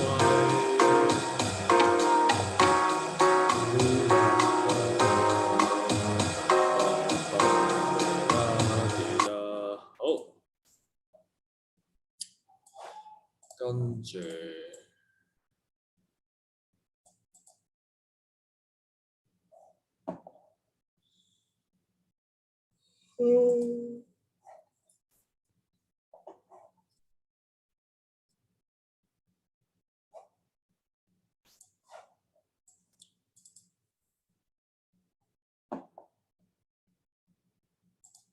呢度喎。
會見消腫，結核能除，食毒堪用。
吧哒哒哒哒哒哒。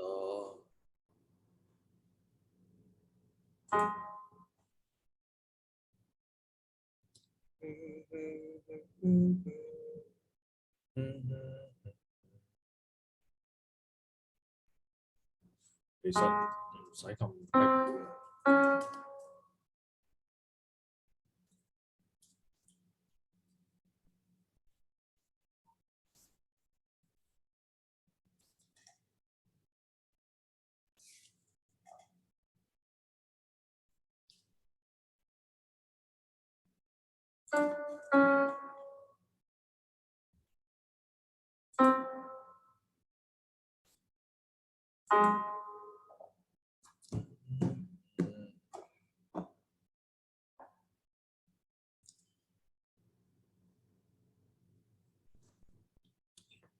哒哒哒哒哒。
你將呢句嘢褪前啲啦。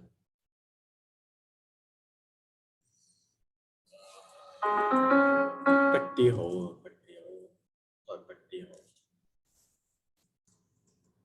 我諗起尹光啲歌。吧吧吧吧吧吧吧吧吧吧吧吧。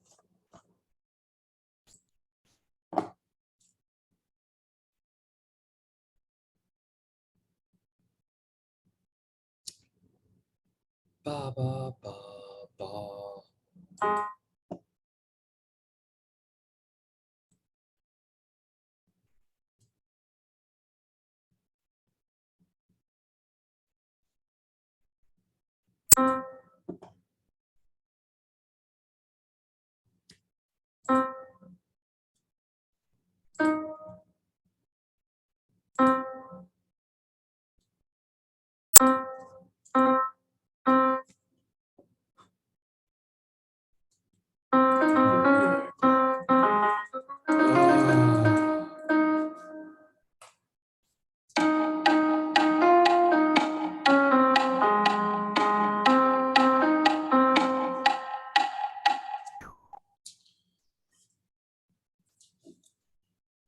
配件小種結合能隨食毒堪用。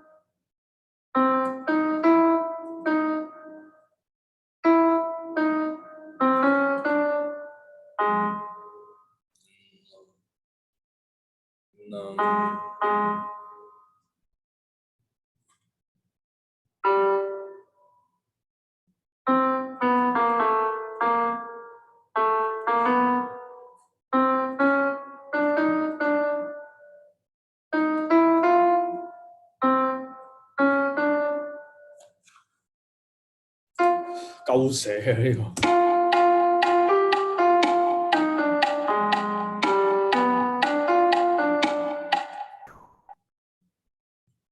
隨色都堪用。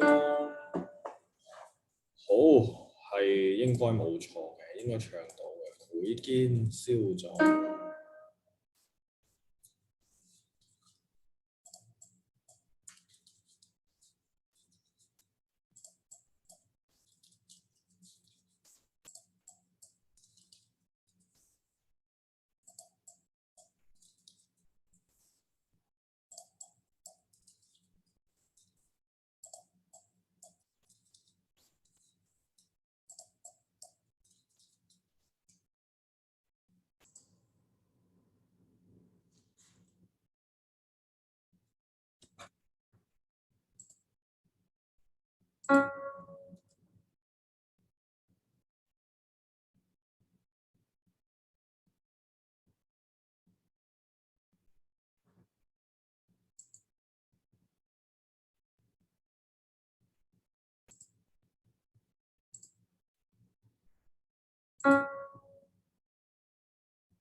屌將軍澳又撞車啊！係依家係禮拜四嘅朝早，其實禮拜四嘅朝早咧就將軍澳隧道咧，唔係，sorry， 將軍澳寶康路近寶康公園有4車相撞，交通意外8人受傷。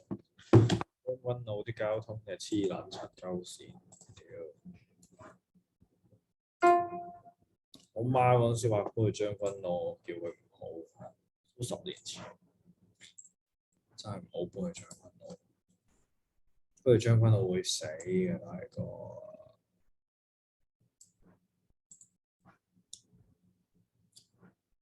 蒲公英，苦金寒，歸經乾為，供應苦金寒，歸經乾為。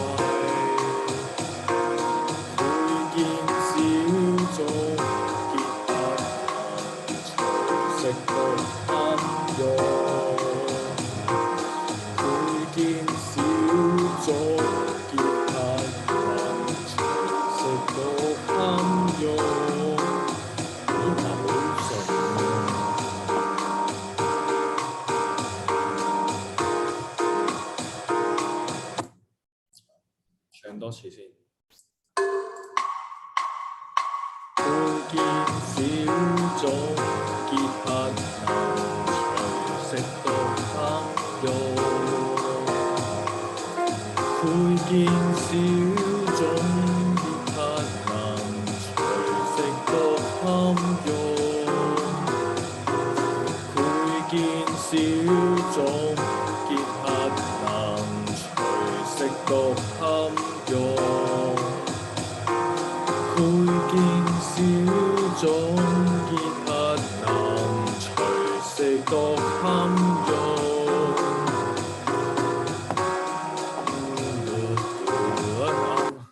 啱晒，寶康路4車相撞嘅黐鳩線。好，繼續，仲有3隻藥啊！屌你老味，蛇乾苦金寒歸經歸肺經，可唔可以一鳩過唱鳩晒佢啊？蛇乾苦寒歸肺經。有冇轉？佢4個波都一樣㗎。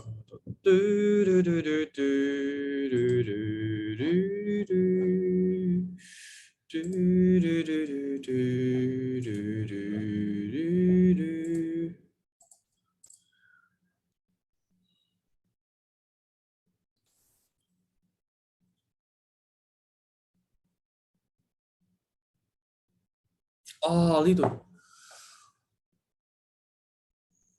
歸經乾，歸經乾，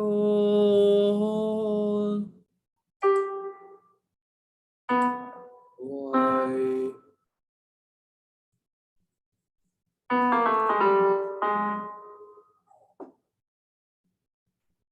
歸經乾，為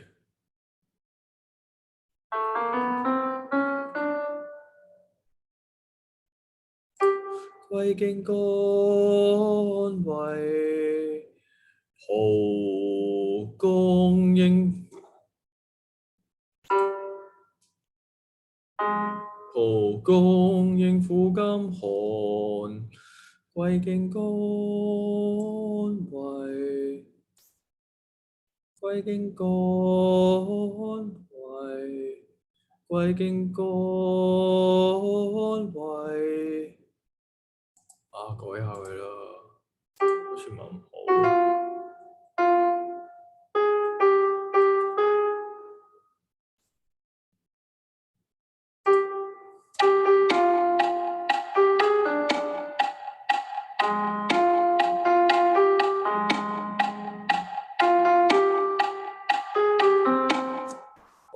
good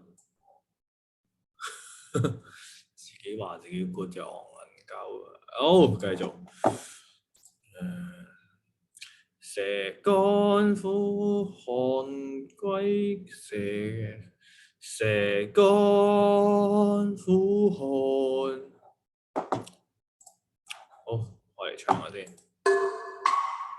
蛇乾苦寒歸經乾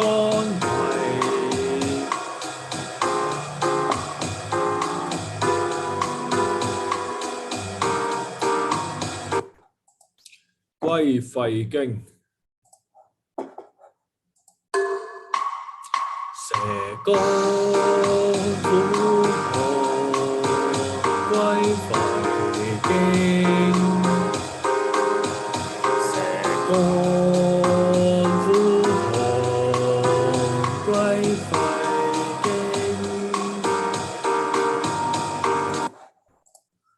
得啦，就咁啦。蛇乾苦寒歸肺經，蛇乾長啲，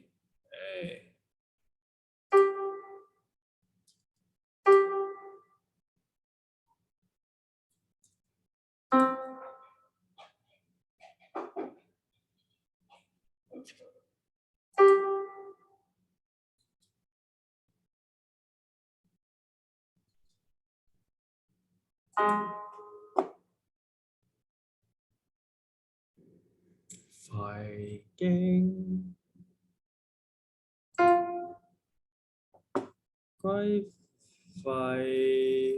肺經。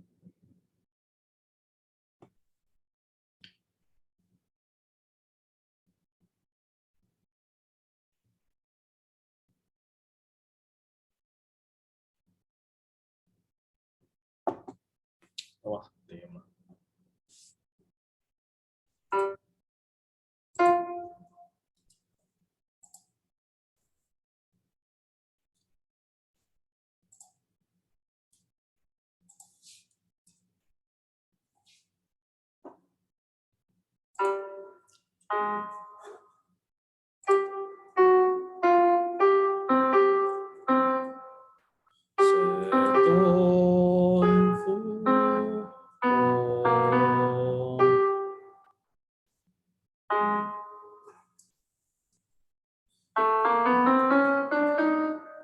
肺經有丁咁多人唔同。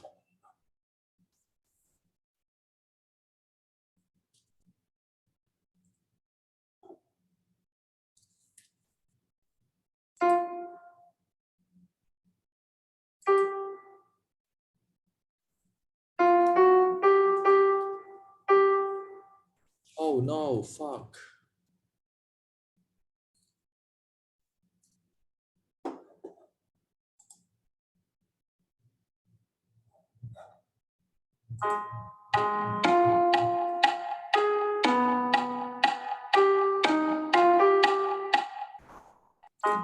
石乾苦寒歸肺經，石乾苦寒歸肺經，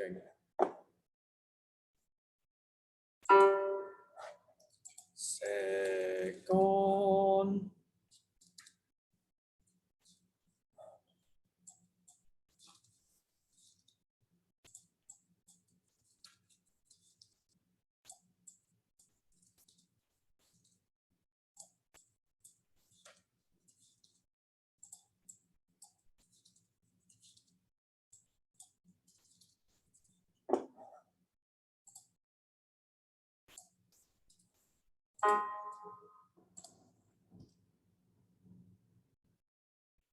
俗語通經，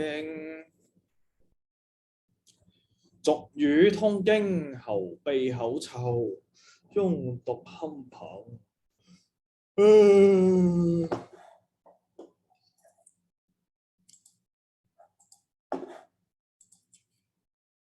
俗語通經，俗語通經，俗語通經。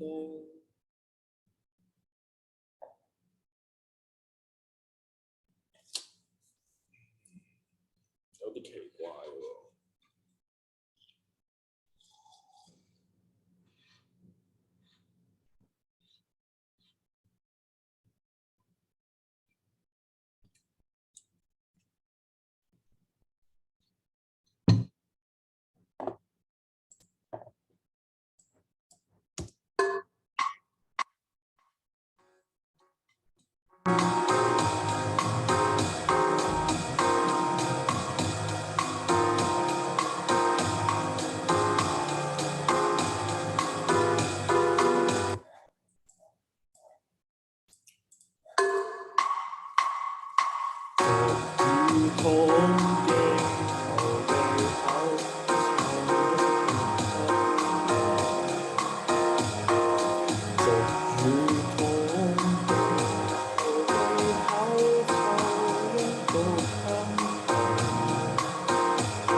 climax build up 到喎，屌你！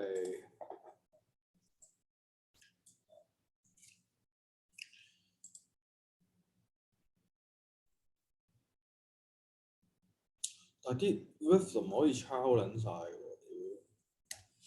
屌！有得抄就抄啦，屌！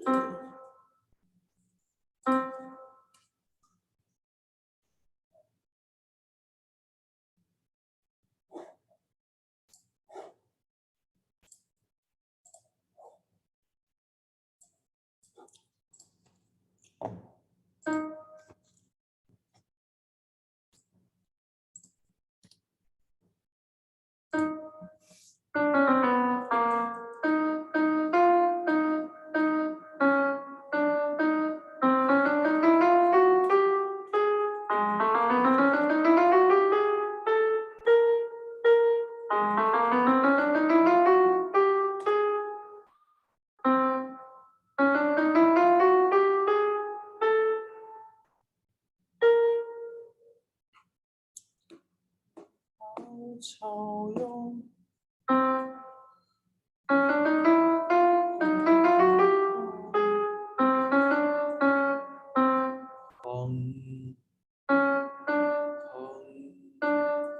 哇！驚世駭俗嗰啲係。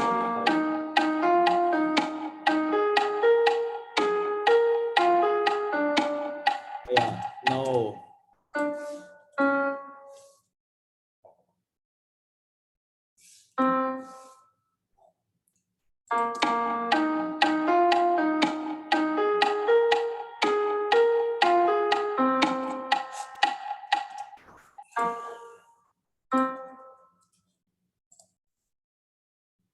哇！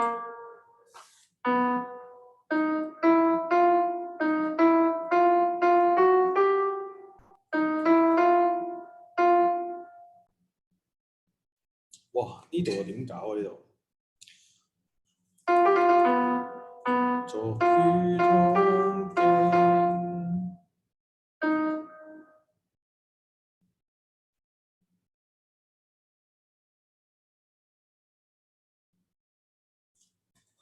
唱佢先。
做魚湯經，後備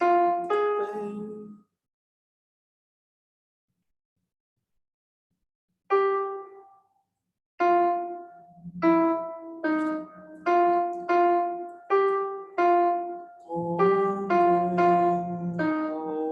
做魚湯經後備。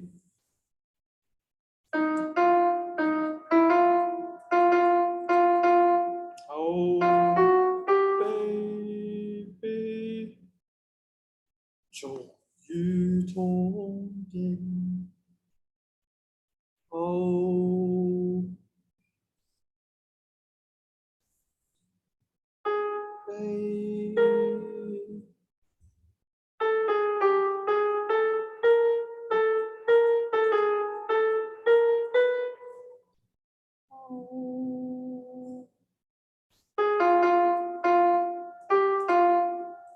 做魚湯經後備湯經後備後做魚湯經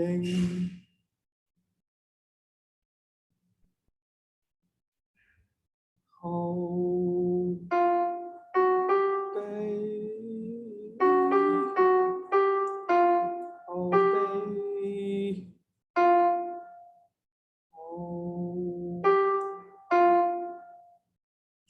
如同冰。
擁獨堪憑，擁獨堪憑，音憑。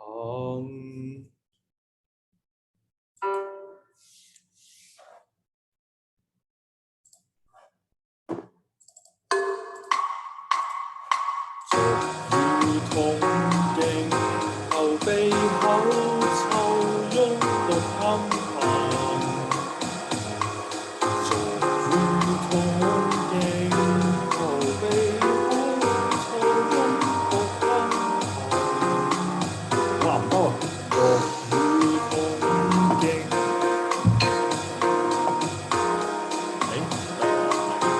唔係呢度咁樣。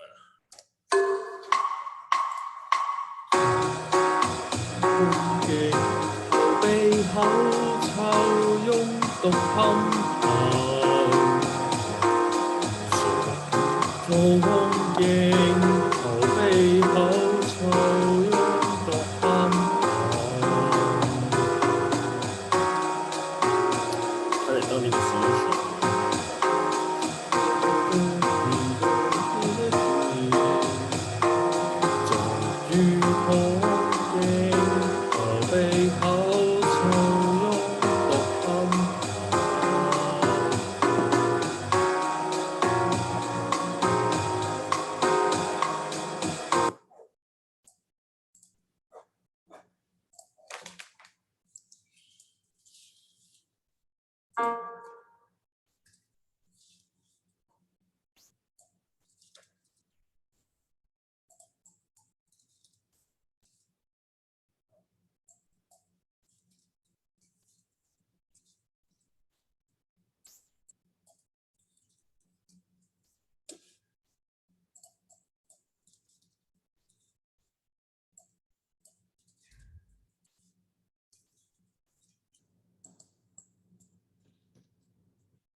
痛勁。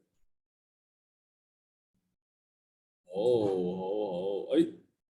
加啦咁先寫一半咋，仲有白頭翁同埋土茯苓啊，同埋土茯苓。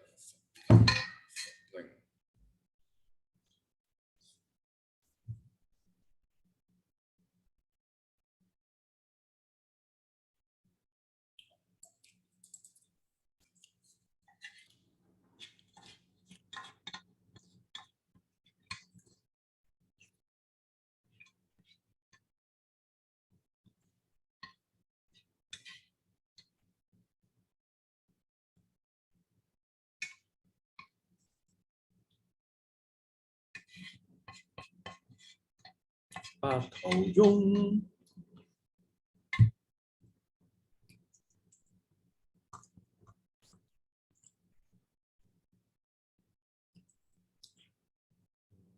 白頭翁，白頭翁，勝苦漢，威經大昌。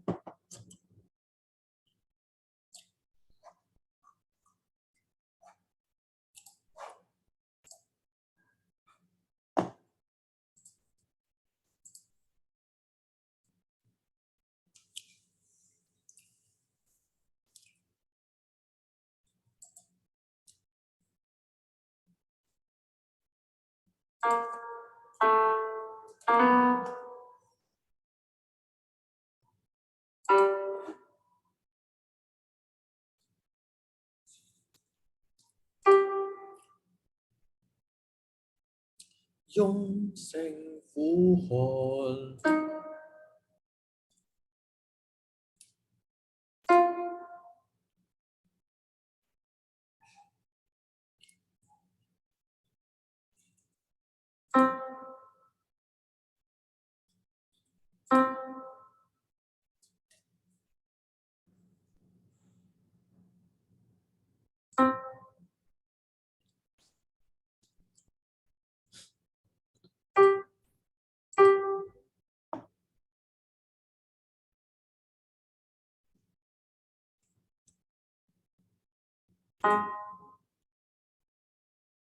大昌，大昌，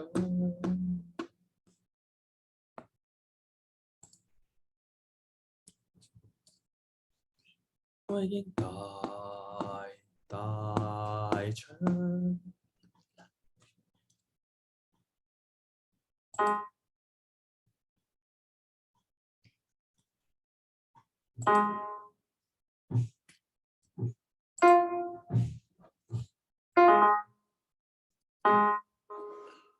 屌你老母啊！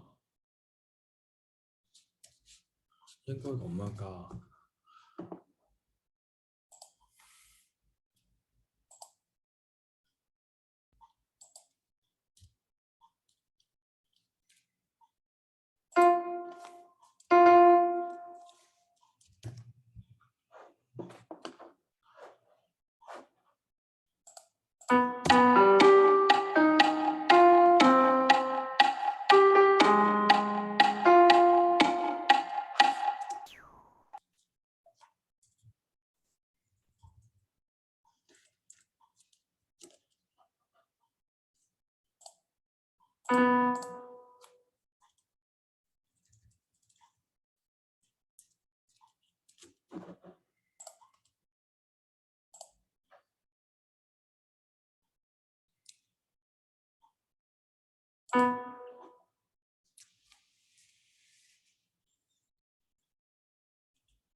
白頭翁，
加翻個姓字俾佢，好似順啲。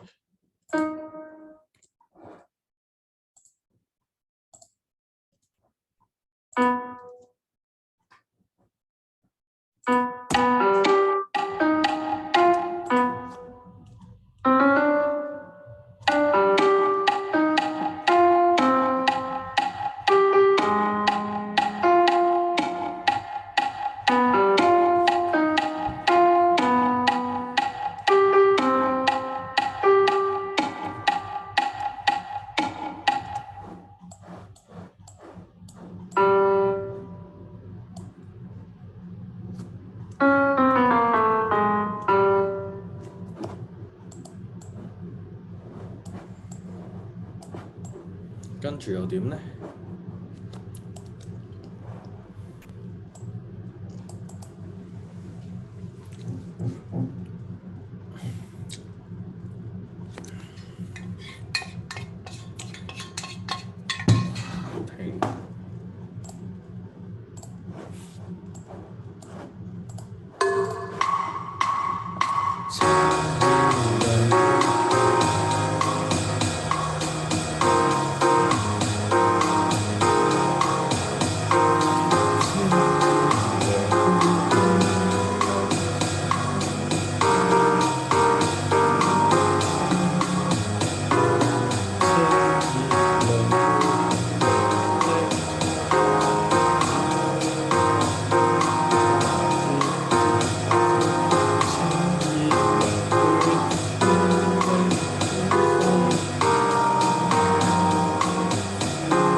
呢個咩嚟㗎？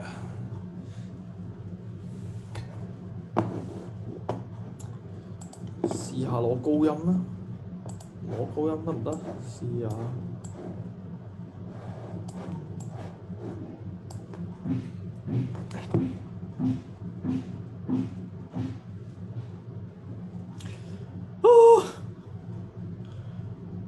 湘傑冇錢啊！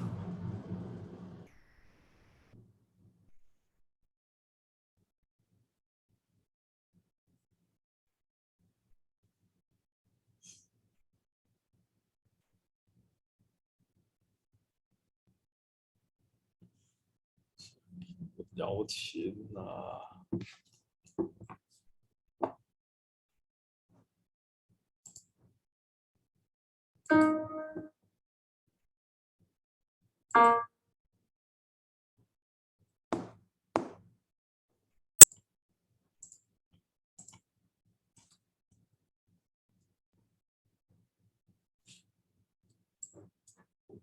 湘傑冇錢啊！老師叫我報佢啲班啊，無痕刮痧啊，但係湘傑冇錢啊，點算啊？又唔係完全冇錢嘅意思，即係我一來學費又唔係貴嘅，只係我估夠寒嘅條，同埋佢嗰啲時間啊，我開工嗰啲時間啊，點算啊？外交層面啊，外交處理啊，唉屌！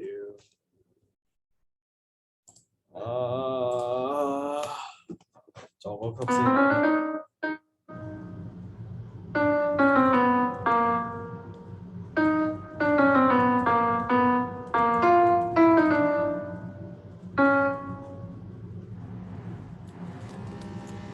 清熱涼血，清熱涼血應。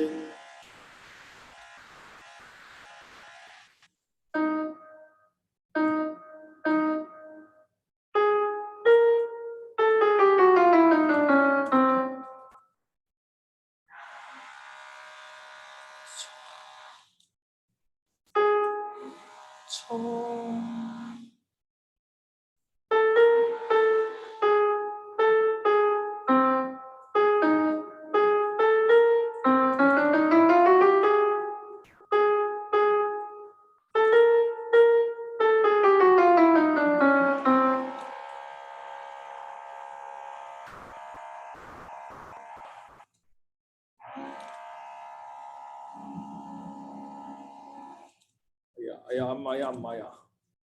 清熱涼血應流，應力唔係應力，唔係喎。清熱涼血不如打啲字落去先啦，應該有晒字嘅寫。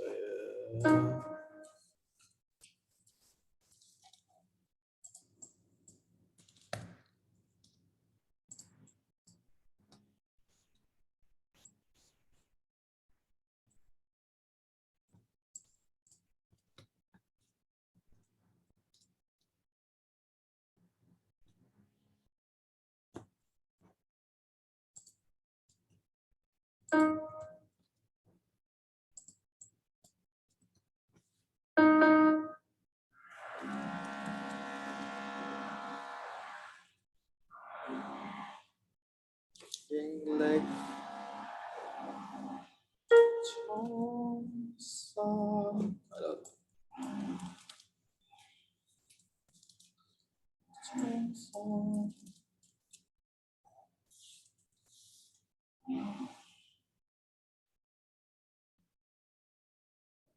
清熱涼血應，清熱涼血應力。咦，唔係呢個嚟嘅喎，清熱涼血應力蒼山，唔係呢個嚟嘅噃，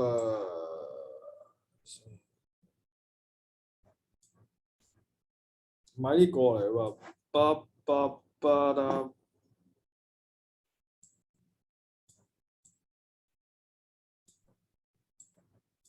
用翻第一個啊！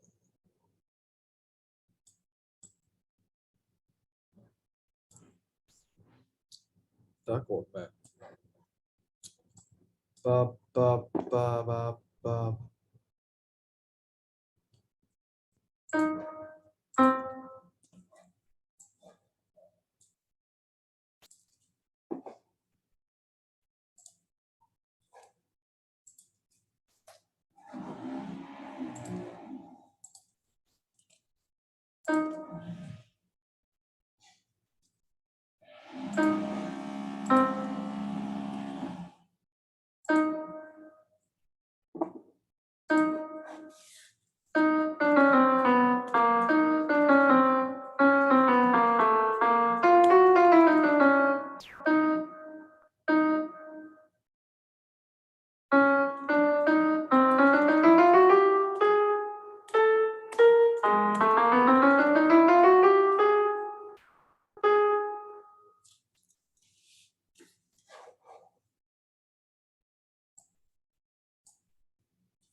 情意涼血，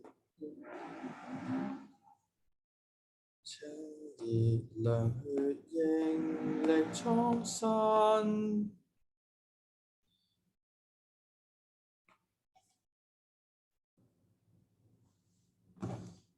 都係咁喎，節奏咁撚戇鳩嘅。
唔俾胎碌食屎啊！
哇！轉嘢屌，對我作曲冇影響嘅，但係大家聽埋啲轉聲咯，係咯，抱歉。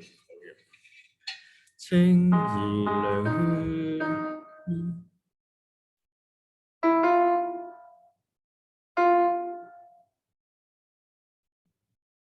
情意涼血應。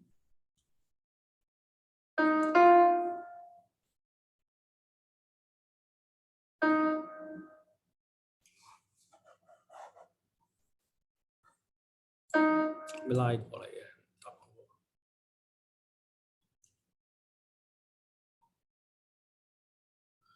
情意涼血應，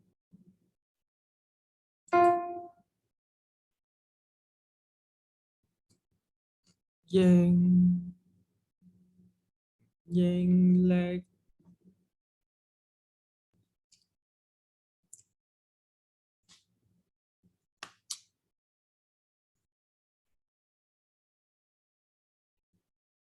情意涼血。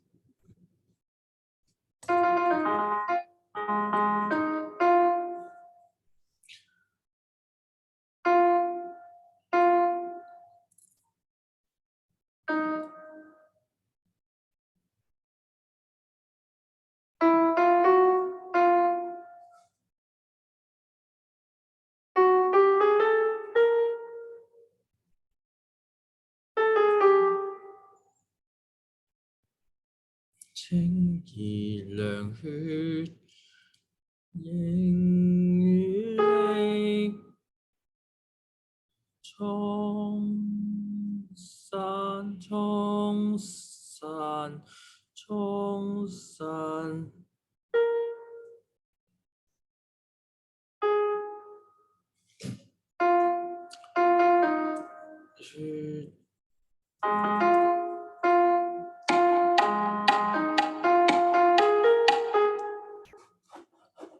不如作眼過去啦。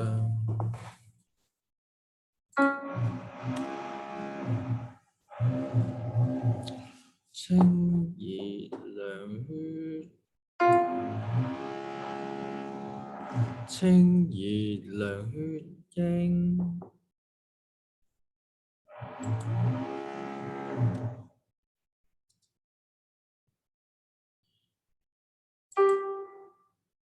清熱涼血英，清熱涼血英力。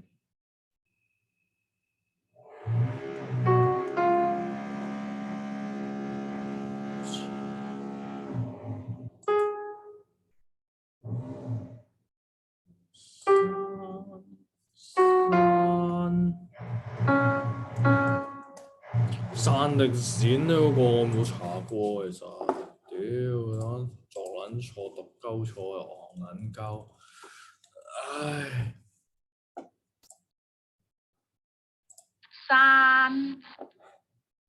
山散散嘛，係咯，第三聲得啦，冇錯啊，唔係我錯。清熱涼血英力蒼山，清熱涼血英力蒼山。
咁咯。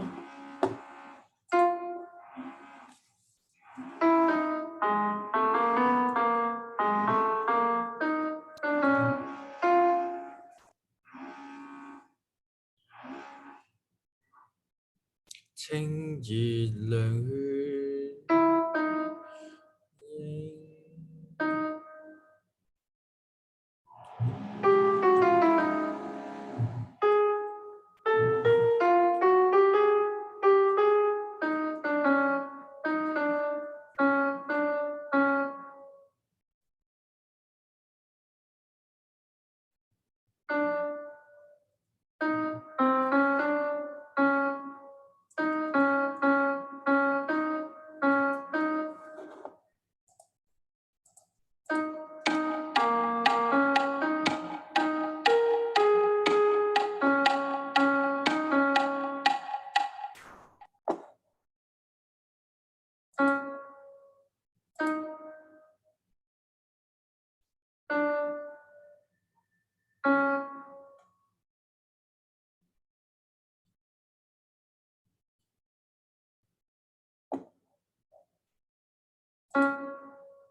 試試佢，仲有一味拉屎。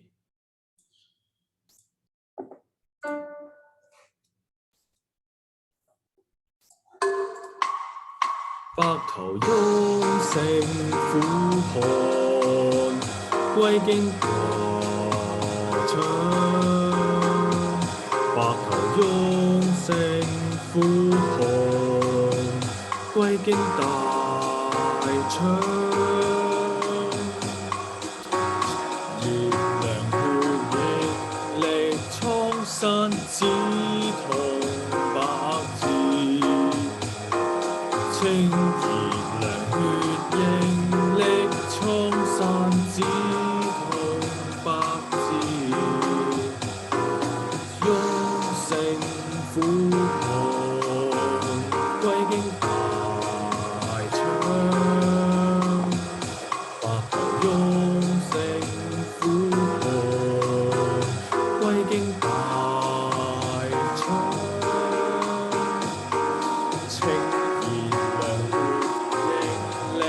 清山紫銅白字，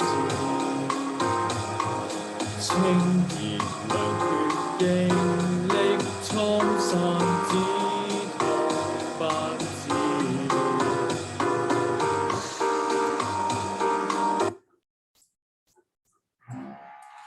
白頭翁，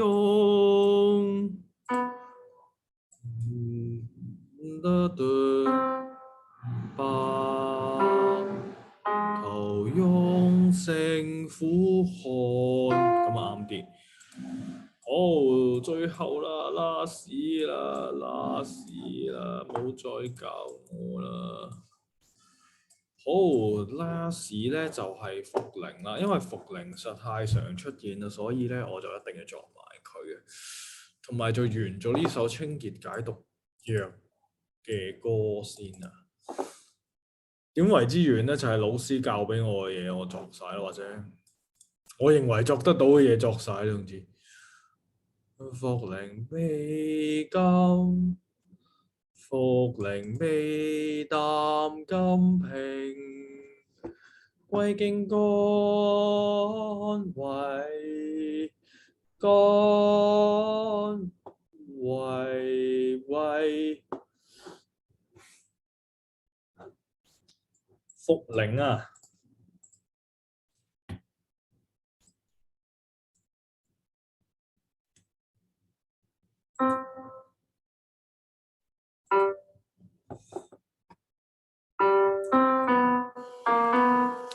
茯苓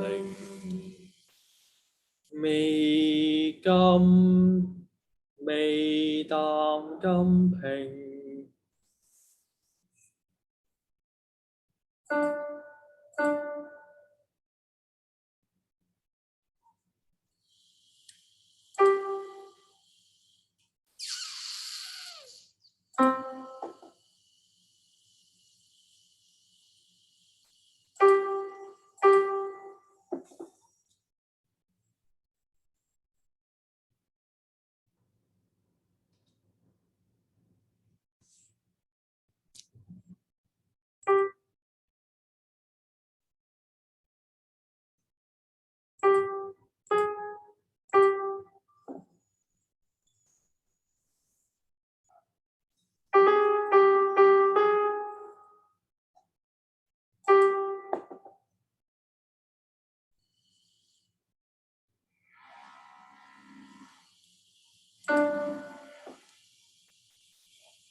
茯苓未淡，甘平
貴勁乾為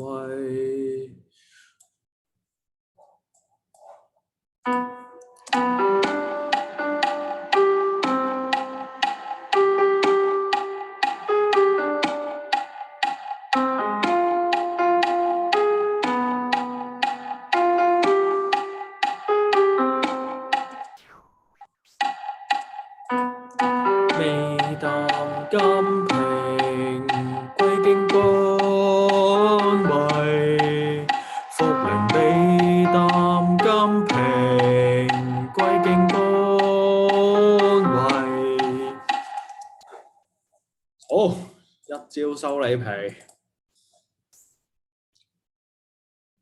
滲濕利竅，百花談言，赤通水道。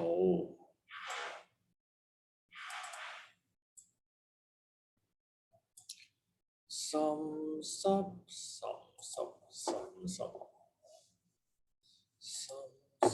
利竅。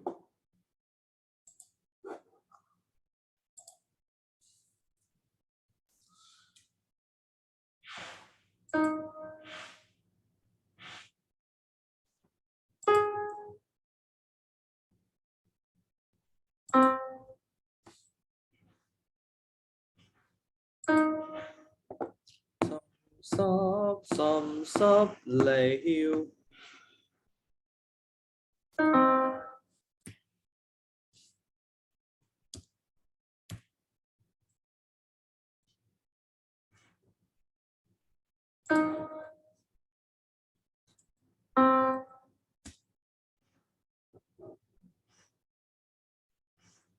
滲濕利竅。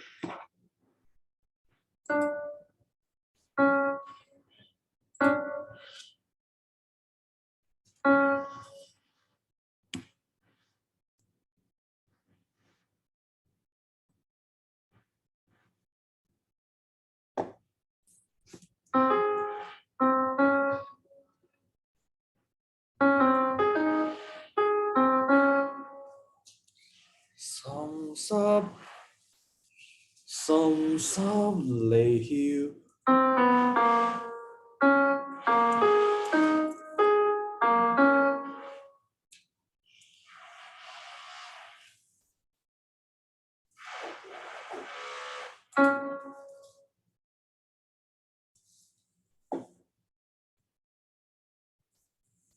滲濕利竅。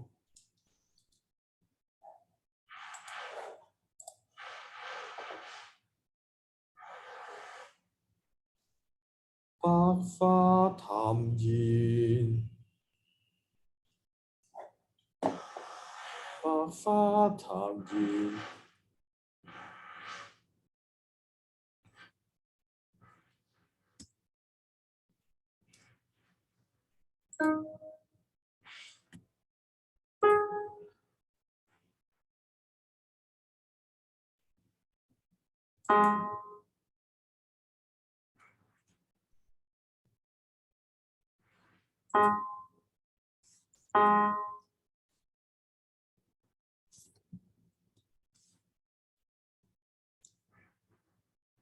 赤通水道，赤通水道。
深濕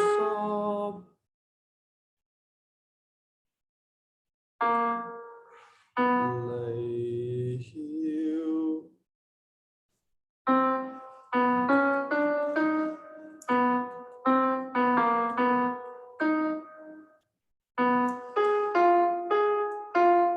深濕離曉吧。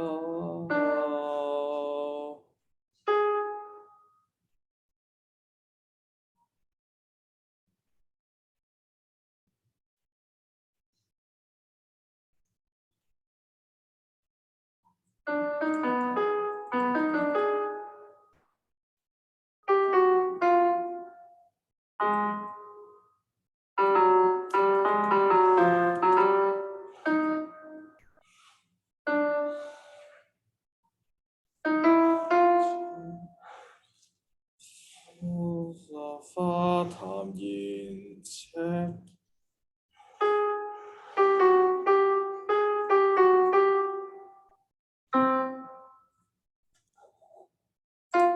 濕離曉百花談言赤，通水道。濕離曉通水道。深濕離曉赤通水道。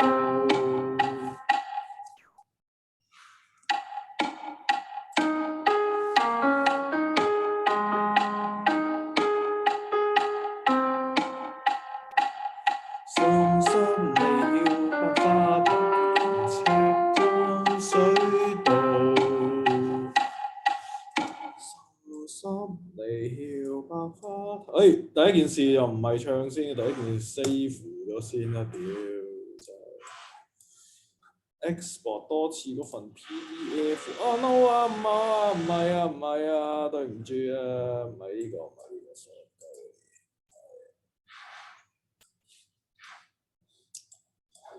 唔係呢個啊 ，export 啊，屌鳩你，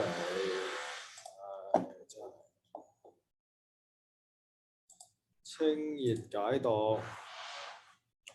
清熱解毒嘅 PDF 搞掂，好唱一次先，唱一劑，噠噠噠噠噠噠，福鈴，睇下先，福鈴金皮，歸經乾為，福鈴金白金，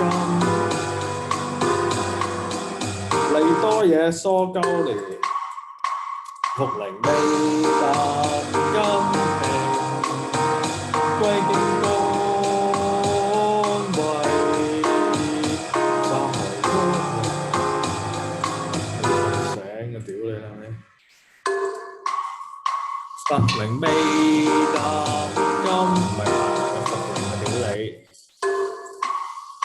福鈴未白金平，歸經乾為，福鈴咗未淡金平，歸經乾為，深濕離曉百花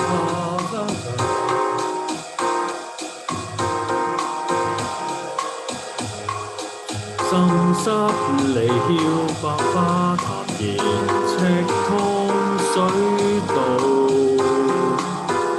福鈴未淡金平，歸經乾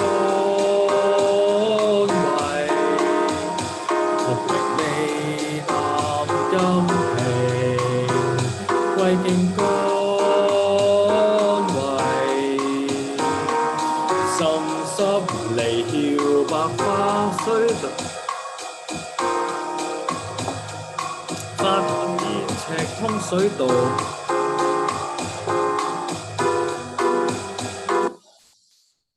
幾多嘢？未淡金瓶，歸經乾位，復未淡金瓶，歸經乾位，滲濕離曉百花壇言，赤通水道。滲濕離曉百花壇言，赤通水道。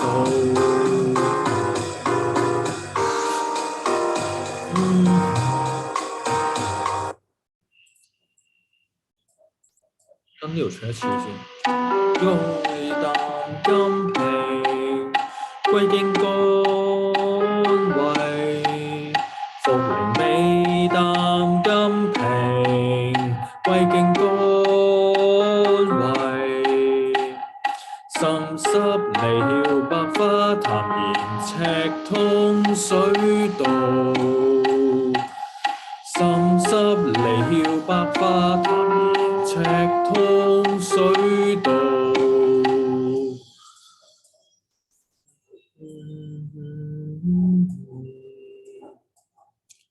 不如加埋啲 chord 俾佢啊！屌！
乜撚都唔鳩柒撚你啦，就全部 copy and paste 就可以。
好嗱，如果我咁樣唱一次咧，就容易啲啦。大家記住咯，首歌係 Blue Bossa 同埋佢啦。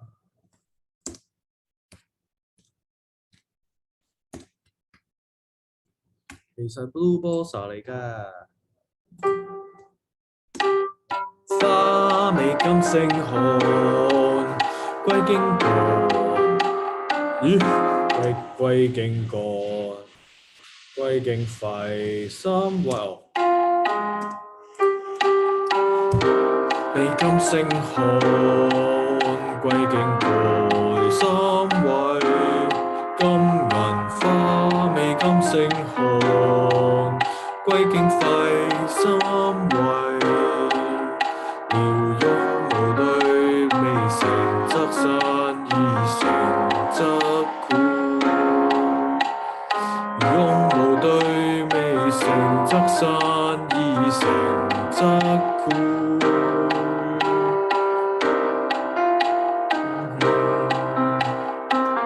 咦？未哦，呢度啲字調撚柒轉咗。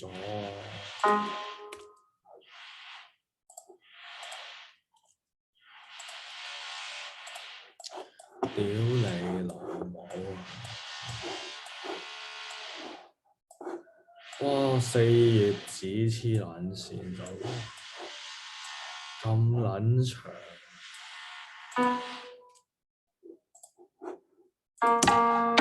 無對未成則散，已成則枯。遼擁無對未成則散，已成則枯。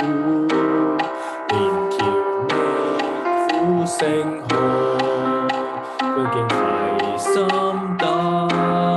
連橋未苦聲未寒，歸經廢心膽。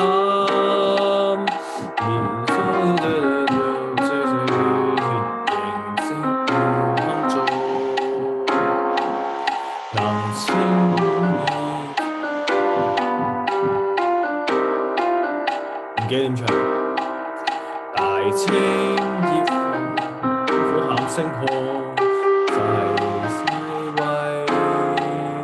大青苦喊聲寒，歸經心肺胃。傷寒熱到黃寒。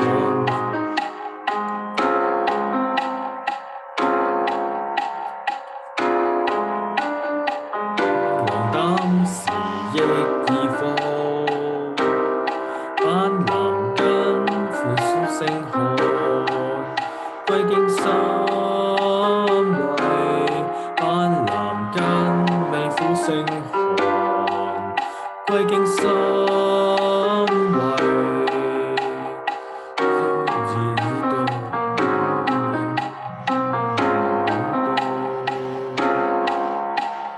清熱解毒涼血利煙，帶逃溫度。清代未鹹聲寒，歸經心減肺。未鹹歸經膽快慰，能平乾木經膽金利兼隨毒，能平乾木經簡金利兼隨熱毒。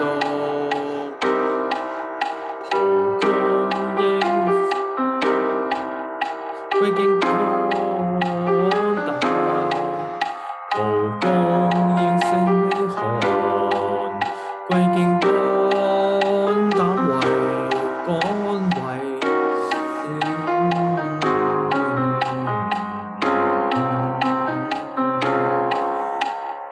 會叫血湧，叫血隨食毒侵用。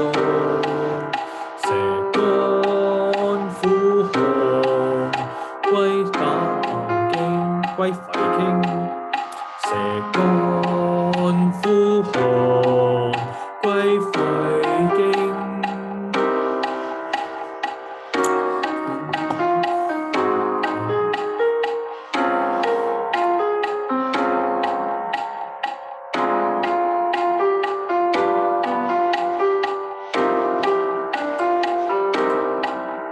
白頭尾成呼寒。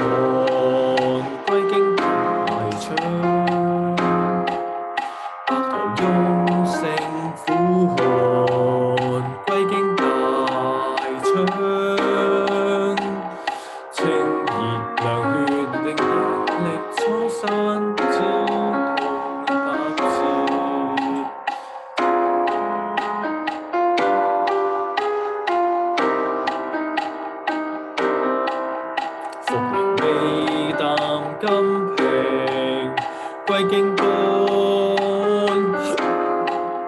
茯苓味金瓶歸經肝，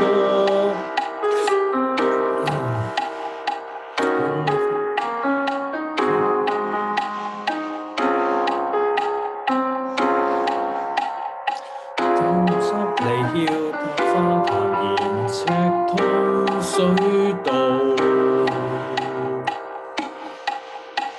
類似啦，冇犯大錯咁就 OK 晒啦。咁咧就要工作啦，去咁咧就首方歌咧，等間睇下寫唔寫到，寫唔到真係冇辦法。咁咧就係啦，咁樣啦。好，劈啪樂壇就同